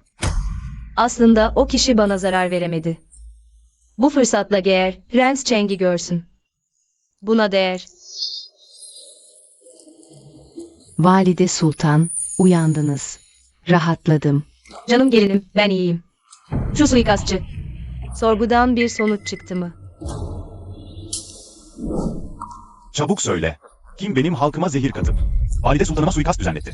İmparatorum, suikastçı her şeyi. Cenk Prens'in emriyle yaptığını söyledi. Bu imkansız. Neden imkansız? Hatırla, ben buraya yeni geldiğimde. Sana ne söyledim? Oğlum, Cheng Prens beni. Ve babanı öldürdü. Yani... Bütün bunlar Asi Prens Cheng'in işi mi? Tabii ki öyle. Seni odun kafalı.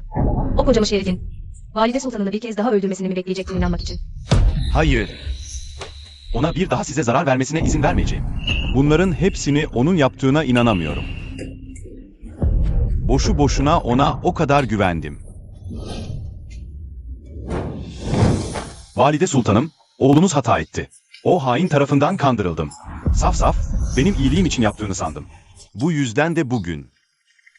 Neredeyse o alçağın size yine zarar vermesine sebep olacaktım. Yiğidim, onun gerçek yüzünü şimdi görmen hiçbir şey için geç değil.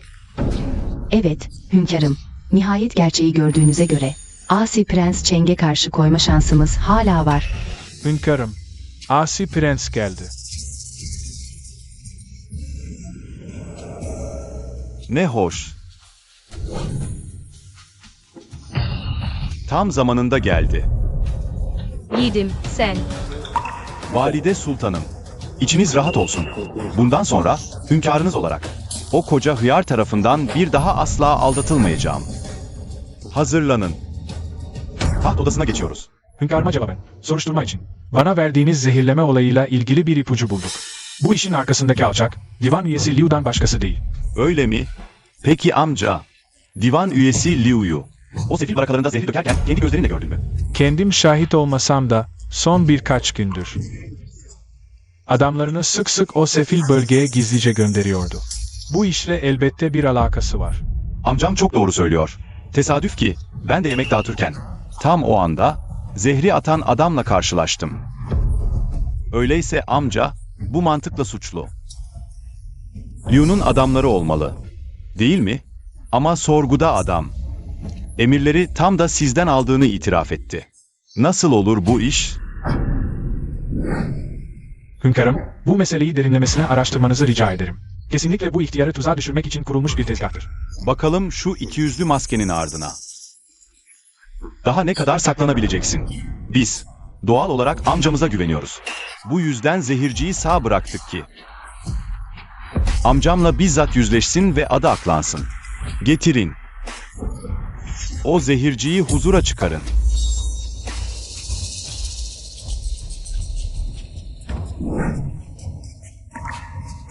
Hünkârım, bu kulunuz her şeyi itiraf edecek. Mültecileri zehirlememi emreden şehzadeydi. Ailemden gazabınızı esirgeyin. Küstah herif. Bana iftira atmaya nasıl cüret edersin? İnanın bana, bu alçağın sözlerine kanmayın. Artık bu saatten sonra inkar etmenin manası yok, değil mi? Sadece bu mülteci zehirleme işi değil. Valide Sultan'ın ve merhum hünkârın ölümlerinde de sizin parmağınız var. Sen ne demeye çalışıyorsun? Asi Prens Cheng, ileri gittin. Hünkârım, beni affedin. Bu adam saçmalıyor. Aramıza nifak sokuyor. Seyirci kalamazdım. Bu haini derhal infaz ettim. Hünkârımız burada duruyor. Kararları o verir. Bu yaptığın, hünkârımızı hiçe saymak değil de nedir? Yanlış anladınız. Ben onun amcasıyım. Değersizlerin lafına kanarsanız, haddi aşanları hizaya çekmek boynumun borcu. Amcama müteşekkiriz öyleyse. Sen ki Yüce Ning İmparatorluğu için bu denli çırpınıyorsun. Biz senden nasıl şüphe edebiliriz ki? Bu küçük padişah akıllandı derken, yine hayal kırıklığına uğradım. Ama madem o zehirci amcam tarafından temizlendi. Peki ya o perişan, aç mülteciler ne olacak? Madem amcam mültecileri bu kadar düşünüyor, öyleyse tüm mal varlığını bağışlasın da. Hiç değilse karınları doysun. Böylece onlar da amcamın iyiliklerini hiç unutmazlar. İsyan edecek misin? Önce tüm servetini elinden alayım da. Bakalım isyan edecek sermayen kalacak mı? Mülteciler adına amcamın bağışına teşekkür ederiz. Amcamın yüce sevgisi bize gerçekten onur veriyor. Demek böyle. Kusurumuza bakmayın, şehzadem. Halkın derdiyle gerçekten dertleniyorsunuz. Mülteciler için başka yollar da var. Benim 3 kuruşluk malım neye yeter? Ne kadar olursa o kadardır. Shaoluzi, yarın Yongnin Sultanı da yanına alıp amcamın malikanesindeki her şeyin hesabını çıkar. O yetmez diyor. Her şeyi en ince ayrıntısına kadar kaydet ki o mülteciler mağdur olmasın. Emredersiniz hünkârım. Şunları hepsini alın götürün. Bir tane bile kıymetli eşya bırakmayın.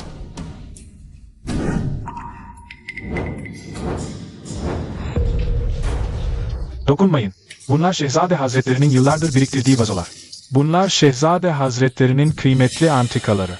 Şehzadem, bunlar senin yılların emeği. Götürmelerine izin veremeyiz. Shaoluzi, bu konaktaki değerli ne varsa.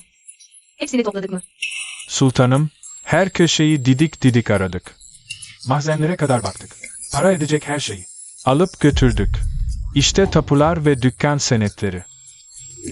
Hepsini derleyip toparladım. Aferin. Şu sandalyeleri de alın. Ondan yapılma. İyi para eder.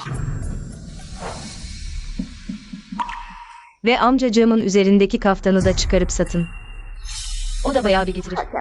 Haddini aşmanı tavsiye etmem. Amcacığım, bu nasıl söz? Hünkâr sadece senin iyiliğini düşünüyor. O mülteciler sana minnettar kalacaktır. Seni ihtiyar bunak. Valide Sultanı ve hünkâr babamızı zehirlediğin gün. Böyle bir sonla karşılaşacağını hesap etmeliydin. Amcacığım, prensesiniz geçenlerde Haseki Sultan'dan bir söz öğrendi, sana hediye edeyim. Hainin ihaneti 7 kat arşada çıksa, cezası mutlaka bulur onu. Biliyordum zaten. Hünkârımız beni hep çok sever. Bana ceza vermeye hiç niyeti yoktu. Bu sözde cezalandırma. Sadece başkadının onurunu kurtarmak içindi. Asi Prens Cheng'in öfkesi şimdi senin durumunu etkiler mi? O da kendi kazdığı kuyuya düştü. Hünkârımızın huzurunda. Herkese tepeden bakması yetmezmiş gibi. Bir de kalkıp adam öldürdü. Ona nasıl yardım edeyim ben şimdi? Sultanım, bakın, hünkârımız. Kulunuz hünkârımı selamlıyor. Şehvetli Hatun, Asi Prens Cheng'in yeğenidir. Şimdi düşünüyorum da. Geçmişte Asi Prens Cheng'in beni parmağında oynatmasının sebebi. Çoğu zaman kulağıma fısıldadığı zehirli sözlerdi. Kalk Hatun, resmiyete gerek yok. Başkadını görmek için acelem var. Bir işin yoksa sen kendi dairene dön. Bu ne cüret?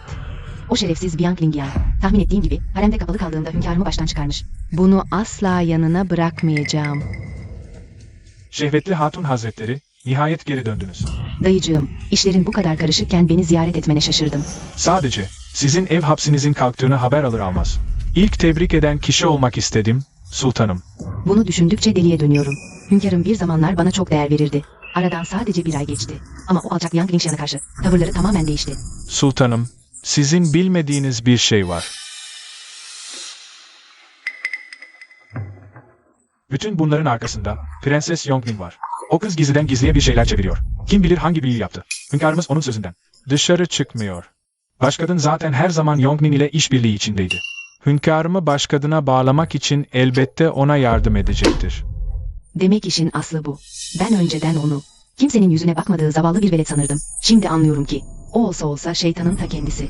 Eğer ben, Şehvetli Hatun'un elini kullanarak Yongning'den kurtulabilirsem, hiç yorulmadan hedefime ulaşmış olurum. Bu şeytanı nasıl yok ederiz? Ne yapmam gerekiyorsa söyle dayıcığım, çekinme. Yan İmparatorluğu'nun veliahtı Yuji. Yüce Ning İmparatorluğu'na bir ziyaret gerçekleştirecek.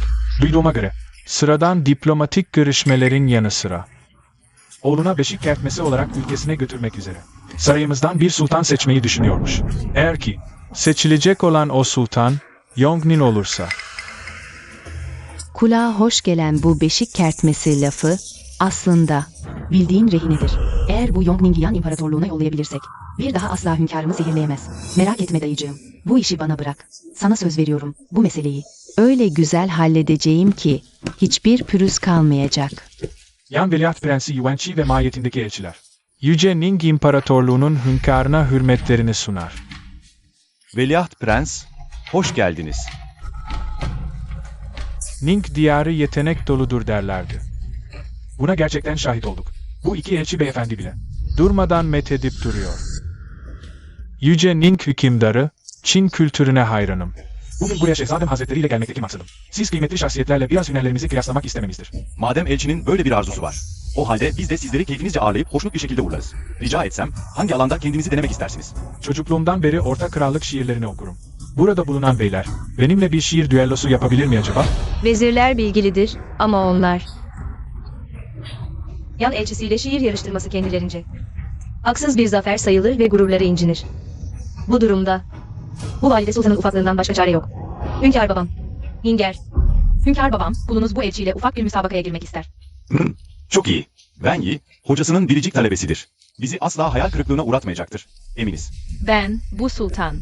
Hünkâr babamın huzuruna, şu çocuğun huzuruna. Sana bu caka satma fırsatını asla vermeyeceğim. Prenses Hazretleri, lütfedin de dinleyin.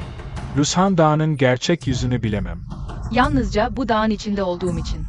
Gördemde rengarenk bir ankanın kanatları yok. Ama kalplerimiz tek bir noktada buluşur. Gördün mü? Benim baş kadının kızıyla o kadının doğurduğu kız. İşte bu kadar farklı olur. Beyaz güneş dağların ardından süzülüp giderken. Sarı ırmak denize doğru akar. Planımızı unutma sakın. Merak etme, her şeyi ayarladım. Prenses Hazretleri, lütfedip bu son soruyu dinleyin. Keşke hep ilk karşılaştığımız gibi kalsaydık. Kahretsin. Bu dizeyi hiç duymadım. Prenses, yoksa cevabı bilemiyor musunuz? Hayır, asla. Ben, bu sultan, sadece bir an için. Hatırlayamadım, o kadar. Şiir, neden sonbahar rüzgarı yelpazemi savurur?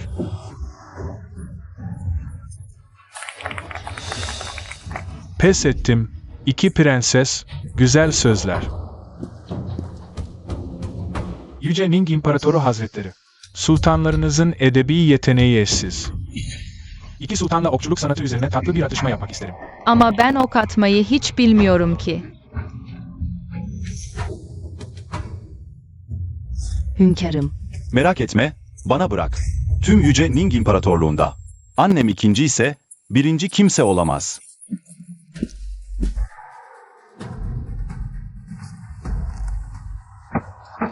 Büyük yanın bir numaralı okçusuna yakışır bir duruş. Sultanım, lütfen buyurun.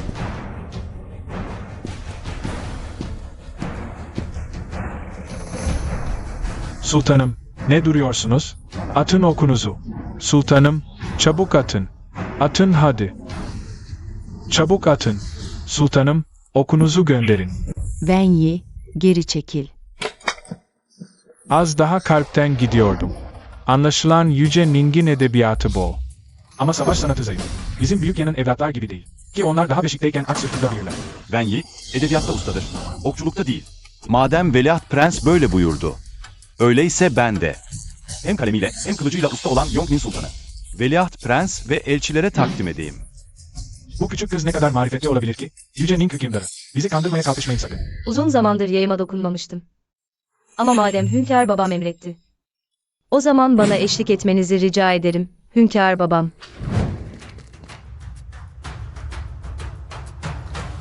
Gösteriş yapıyor.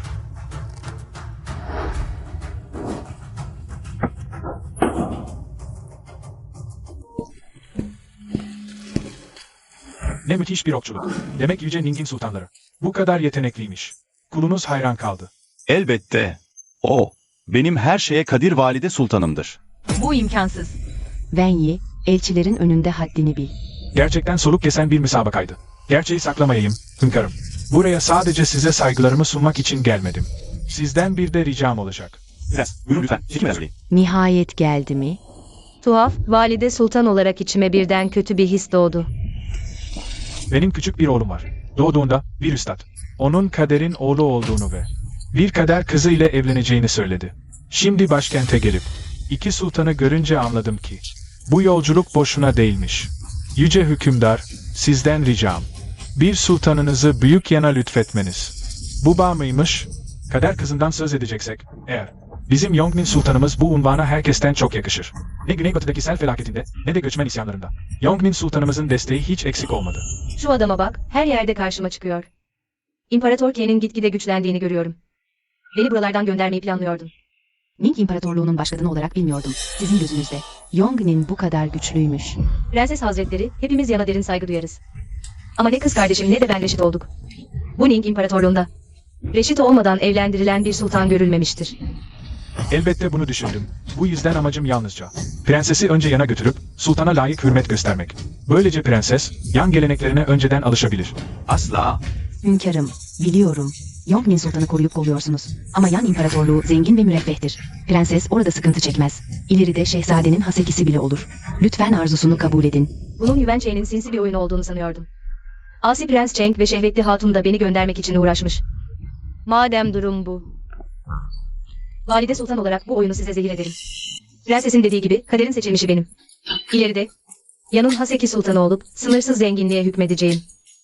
Böyle talih bulduğuma göre hünkâr babamız iyiliğimi düşünmüş. Hünkâr babamız, valide sultanım. Köleniz Tianning'in yerine yana gitmeye gönüllüdür. Wenyi, ne saçmalıyorsun? Derhal buraya dön. Bu Ning'in kaderle kutsanmış kızı sadece ben olabilirim. Bu lütuf asla Yongnin gibi bir velete kalmaz. Valide sultanım, boş konuşmuyorum. Çocukluğumdan beri Yan'ın örf ve adetlerine hayranım. Şimdi fırsat çıktı. Bundan daha büyük bir mutluluk olamaz. Aptallık etme. Aksine, Wenyi'nin söyledikleri bence de doğru. Çocuk böyle bir fedakarlığa hazır olduğuna göre. Biz de onun bu arzusuna saygı göstermeliyiz. Hünkârım, Wenyi saçmalıyor. Yan İmparatorluğu çok uzak. Wenyi nazlı büyüdü. Hep kucağımdaydı. Böyle bir zahmete asla katlanamaz. Şehvetli hatun, Ninger ne kadar üzgün olduğunuzu ve Wenyi kardeşimizi nasıl koruduğunuzu çok iyi anlıyor. Az önce kendiniz söylediniz, Yan zengin ve müreffehtir. Orada ne sıkıntı ne eziyet var. Üstelik ileride Haseki Sultan olursun. Ne kadar muhteşem bir fırsat değil mi? İş Wenyi'ye gelince neden itiraz ediyorsunuz? Şehvetli hatun, Wenyi'nin arzusuna saygı gösterin. Hünkârım, Wenyi, yana gitmeyi gerçekten gönülden istiyor musun? Eğer isteğin bu değilse, Şehzade Hazretlerine teklifi reddedebilirim. İstiyorum hünkâr babam. Wenyi, Madem öyle, biz de Wenyi'yi Şehzade Hazretlerine emanet ediyoruz. Prenses Wenyi'ye asla eziyet çektirmeyeceğim. dayı, yalvarırım sana. Wenyima yardım et. O daha çok küçük dayı. O Yongnin denen jiret küçük kızın gazına geldi. Kendi ayağıyla ölüme gidiyor. Elimden ne gelir? Asıl ben sana darılayım. Planlarımı alt üst ettiğin için. Dayı, git hünkârımıza yalvar. Hünkârımızdan fermanını geri almasını iste dayı. Bana o küçük padişahtan bahsetme. Adını duyunca bile öfkeleniyorum. Sen kendi başının çaresine bak. Şu şehvetli hatun tam bir beceriksiz. Bu kadar basit bir işi beceremedi. Bir de üstüne kızını kaptırdı. Şu küçük padişah gitgide gücünü artırıyor. Sert hamle zamanı, merhametsiz sen de affetme. İnsafsızlığımı şikayet etme. Ne yapacaksınız? Bu yeşim kolyeyi bozdurup biraz akçe aleve. Parayla küçük padişahın yakınındaki cariyeleri satın aleve. Bu paketteki tüy diken zehrini Şauke'nin içtiği çorbaya katman yeter. Bundan kurtuluşu yok. Sultan Hazretleri, siz ne diye zahmet buyurdunuz? Hünkâr babamın hep imparatorluk çalışma odasında olduğunu duydum. Ben de bir bakayım dedim. Haklısınız. Asi Prens Cheng'in konağını müsaade ettiğimizden beri. Hünkârımız bambaşka biri oldu. Her gün imparatorluk çalışma odasında birikmiş fermanları okuyor. Hünkâr babamıza istirahat etmesini sık sık hatırlatın. Emredersiniz sultanım. Başarem ağası, hünkârımızın çorbası hazır. Normalde hep ben gidip alırdım. Bugün neden erkenden getirdiniz? Hünkârımız içeride. Buyurun girin. Bir dakika. Sultanım, bu çorbada bir gariplik mi var? Yok bir şey. Sadece hünkâr babamın çorbası çok güzel kokuyordu. O yüzden canım çekti. Anadolu Ajansı, kolayı var. Yarın hemen mutfakçı başına emrederim. Her akşam size de bir kase gönderirler. Teşekkür ederim efendim. İçeri gir. O çorbaya belli ki arsenik katmışsın. Oğlumu öldüreceksin, değil mi? Madem öyle, izin ver valide sultan sana küçük bir oyun oynasın. Şehzade Hazretleri, başardık. Adamlarımız geldi haber verdi. Zehirli çorba kasesi çoktan huzur odasına gönderilmiş. Harika. Git, depolar bölüğüne veresiye birkaç fişek havai fişek aleve. Beni bulup saraya çağırmaya geldiklerinde. Avluya o fişekleri dizip patlatıver, şu bahtsızlığımı defedelim. Aynı zamanda tahta çıkışımı da kutlamış oluruz. Olur. Hünkârım, bugünkü çorbanız geldi. Sıcak sıcak için. Şuraya koy ve çık. Birazdan içeriz.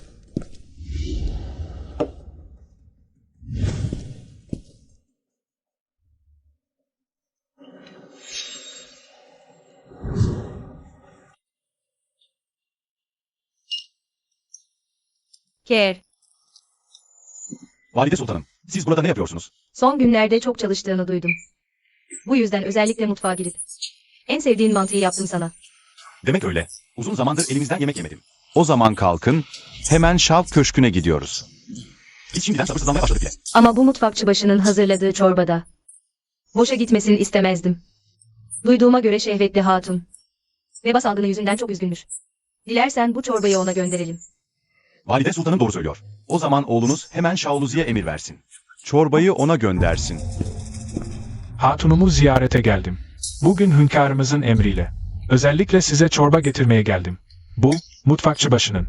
Hünkâr için özel çorba. Bu yüzden bu kuluna emir verip size gönderdi. Hatunum, görüyorsunuz ki hünkârımızın kalbinde hala siz varsınız. Hünkârımız gerçekten böyle mi söyledi? Biliyordum, kalbinde. Hala ben varım. Şu an sadece. Bana küskün. Birkaç güne kadar. Hünkârımız mutlaka veba salgınını geri aldıracaktır. Hatunum, sıcak sıcak için. Ben müsaadenizi isteyeyim.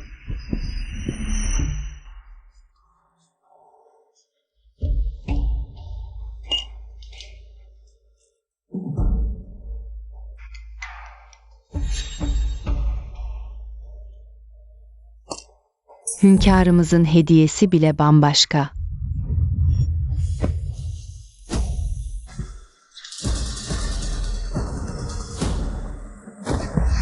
Sultanım.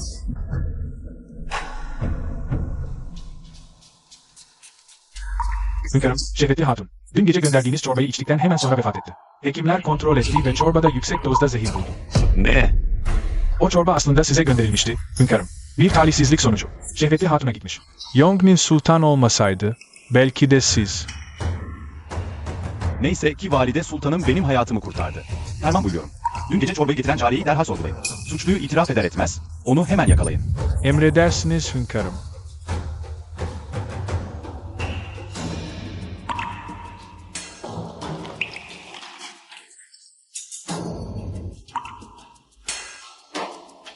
Baş harem ağası. Sizi buraya kadar getiren nedir? Yoksa sarayda büyük bir olay mı var? Şehzade Hazretleri, gerçekten de her şeyi önceden seziyorsunuz. Madem öyle, benimle saraya kadar gelir misiniz?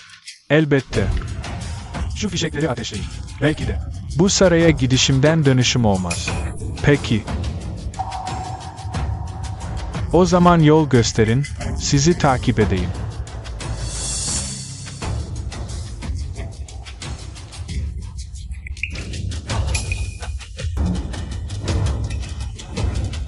Hünkârımız acil toplantı için çağırdı.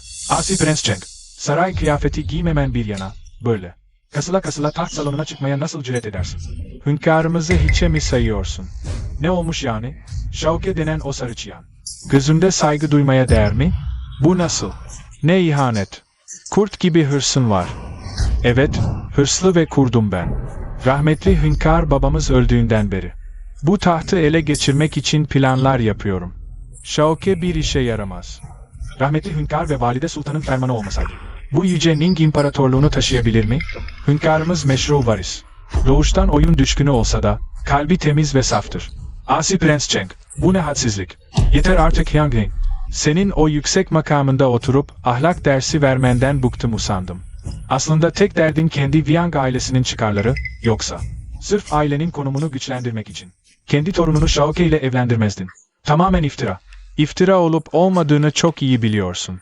Sonuçta hain olanlar alınlarına hain yazmazlar. Bence sen de artık Şauke'ye. O deli küçük padişaha hizmet etme. Shao soyundan gelen. Hepsi ondan daha iyidir. Tüm saray erkanının önünde. Bu kadar alçakça ve ihanet dolu sözler. İsyan mı ediyorsun? Asi Prens Cheng. Zaten Şauke öldü. İsyan etmişim. Ne olacak? Hepiniz. Şauke tahta çıktığından beri tek bir hayırlı iş yaptı. Yetmedi, vezirleri ve halkı inim inim inletti.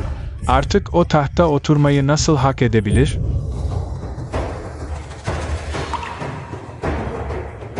Sizin iyiliğiniz için söylüyorum. Yüce Ning İmparatorluğu, Şauke'nin elinde yok olup gidemez. Böyle giderse bizim yüzümüz olur da. Rahmetli hünkâra ve valide sultanın ruhuna nasıl bakarız? Kim demiş öldü diye?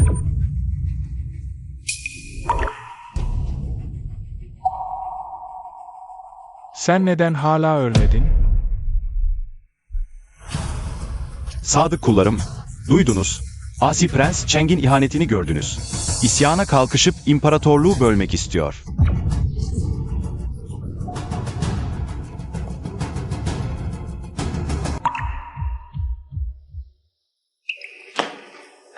Sultanım, hünkâr şimdiden.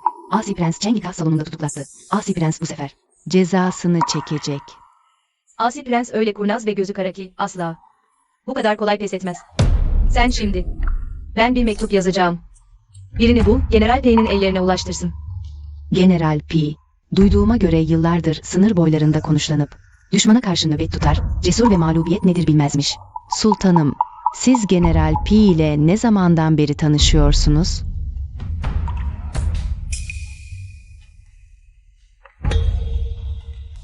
Unutma, bu mektubu mutlaka General P'nin ellerine teslim edeceksin.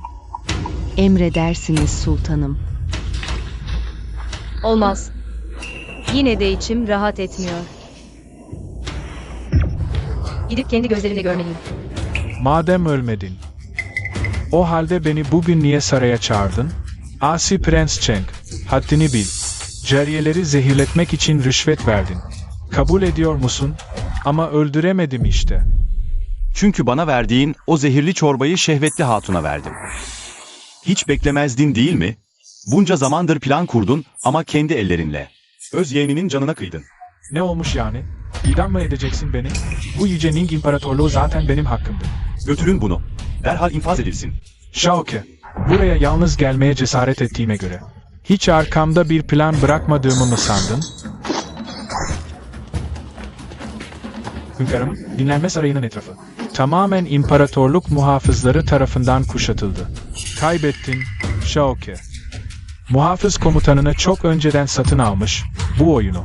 Uzun zaman önce planlamaya başlamıştım. Aynen öyle, başvezir. Yoksa önceki hünkâr ve valide sultanın başına. Nasıl geldi sanıyordun? Bu sarayın her köşesi benim adamlarımla dolu. Hiçbiriniz buradan kaçamazsınız. Aferin sana, sevgili amcacığım. Sen gerçekten benim canım amcamsın. Seni çoktan öldürmeliydim. Buna sen mecbur ettin. Biz böyle karşı karşıya gelmek zorunda değildik. Bunca zamandır oyunu uzatmamın sebebi, bakanların ve halkın seni tahttan indirmesini beklemekti. Ama sen bana kafa tuttun, üstelik bir anda akıllanmaya başladın. Ben de seni ortadan kaldırmak zorunda kaldım. Babam hünkâra kim dokunmaya cesaret edebilir? Göreyim. Ningel. Hünkâr babam. Sakin olun amca sultan. Bu yaşta. Bu kadar çok öfkelenmek hayra alamet değil. Akıbetiniz iyi olmaz. Bak işte bunun sinyalleri şimdiden görülüyor. Bilmem neden, bu küçük sultan bana hep valide sultanı hatırlatıyor. Gerçi torunun büyükannesine benzemesi kadar doğal bir şey yok. Dışarıdaki seslerin kesildiğini fark etmedin mi?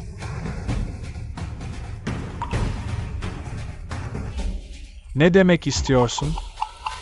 Aslında hünkâr babam senin bir B planın olduğunu çoktan fark etmişti. Bu yüzden General P başkente çağırdı.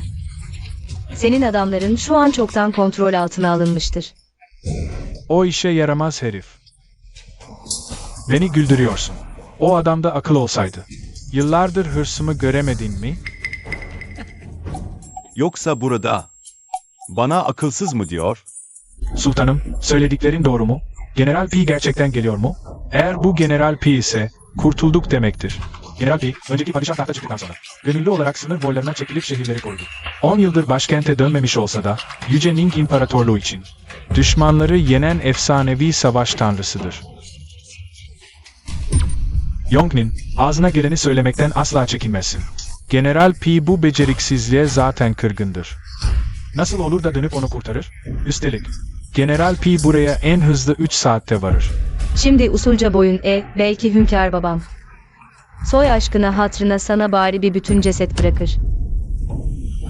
Yongning'e dokunma.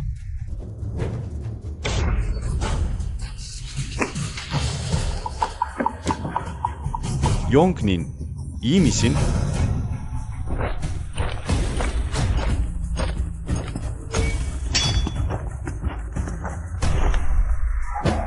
Kulunuz geç kaldı. Hünkârım, affınızı dilerim. Önemli değil General P. tam zamanında geldin. Bu küçük kızın bakışları. Neden bu kadar kincini andırıyor? General Pey, iyice bir bak. Bu kadar aciz birini görüp de hala. Böyle bir padişahı destekleyecek misin? Asi Prens Cheng. Eski hünkârı katlettin. Şimdi tahtı mı istiyorsun? Yıllardır sarayda olmasam da. Hakkındaki söylentileri duyardım. Padişahı yanlış yönlendirmesen, devleti ihmal eder miydi? Aynen öyle. Aynen öyle. Hünkârım, bu hain ve asiyi nasıl cezalandıralım? Tek bir emriniz yeter. Asi Prens Cheng isyan çıkardı. Götürün, idam edin. Götürün.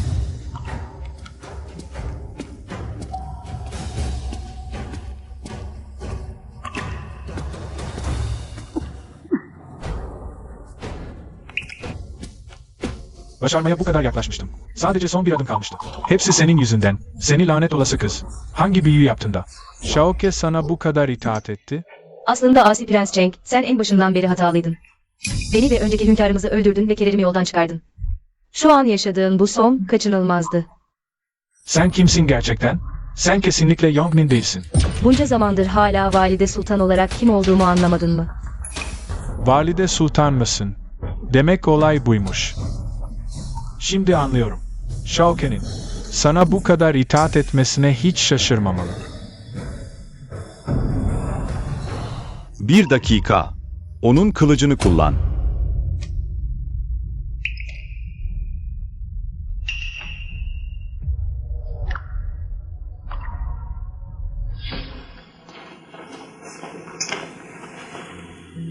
Sultan Hazretleri, General Pi görüşme talep ediyor.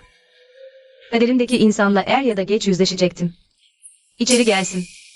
Peki.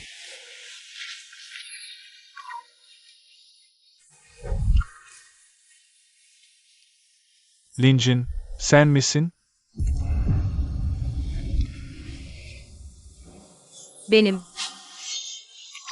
Ninjin, babamla konuştum. Önümüzdeki ayın 15'inde seni ailenden istemeye gelecek. Ninjin, neden ağlıyorsun? Peiz Hao, seninle evlenemem. Babam beni şimdiden veliaht prenses özledi. Peki ya ben? Ben ne olacağım Ninjin? O kişi veliaht prens, üstelik geleceğin padişahı. Babam geri çeviremez. Peiz Hao, bizim için burada bitsin. Linjin.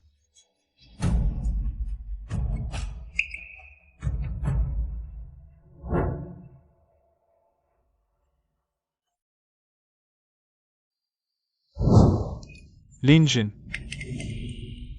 Madem kaderimizde ayrılmak varmış, bu hayatta bir daha görüşmeyelim. Gönüllü olarak sınır boylarına gidip nöbet tutacağım. Tek dileğim, senin sarayda. Sağ salim olman. Kulunuz Peizhao. Valide Sultan Hazretlerine saygılarını sunar.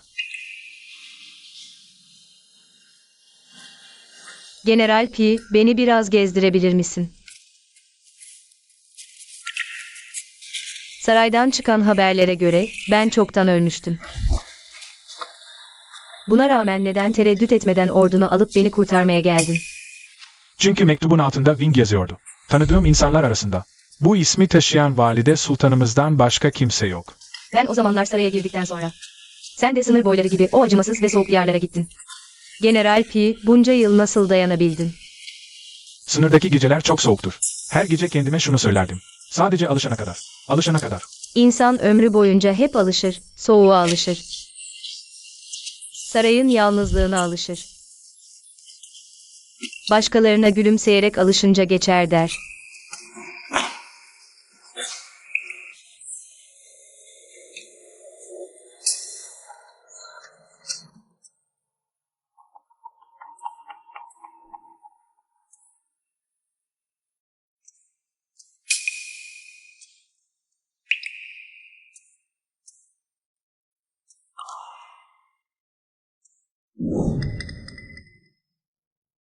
İzaha, yaşlandın, saçlarına aklar düşmüş.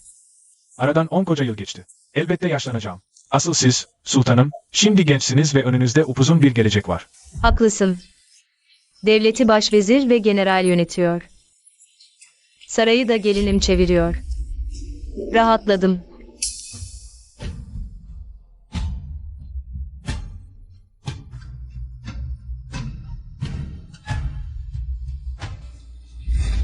Sultanım, gitmeliyiz. Uyanın artık, sultanım. Uyanın sultanım. Biri gelsin çabuk.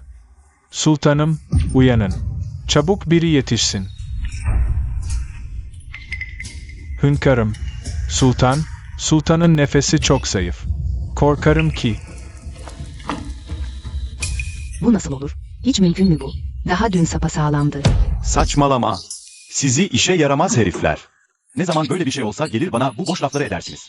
Ne yaparsan yap, o sultanı bana geri getireceksin. Ben, elimden gelen her şeyi yaptım. Defol.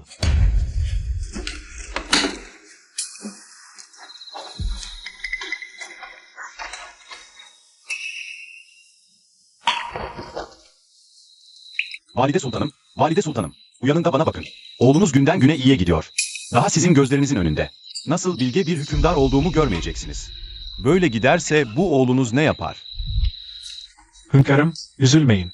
Sultan yorgun olabilir. Ve biraz daha uyumak istiyordur. Doğru. Doğru söylüyorsun. Valide sultanım önceden de hep böyleydi. Valide sultanım kesinlikle çok yoruldu. Hünkârım, kötü haber. Longi'de isyan çıktı. Felaket kontrolden çıkıyor. Vezirler Mor Saray'da toplandı. Kararınızı bekliyorlar.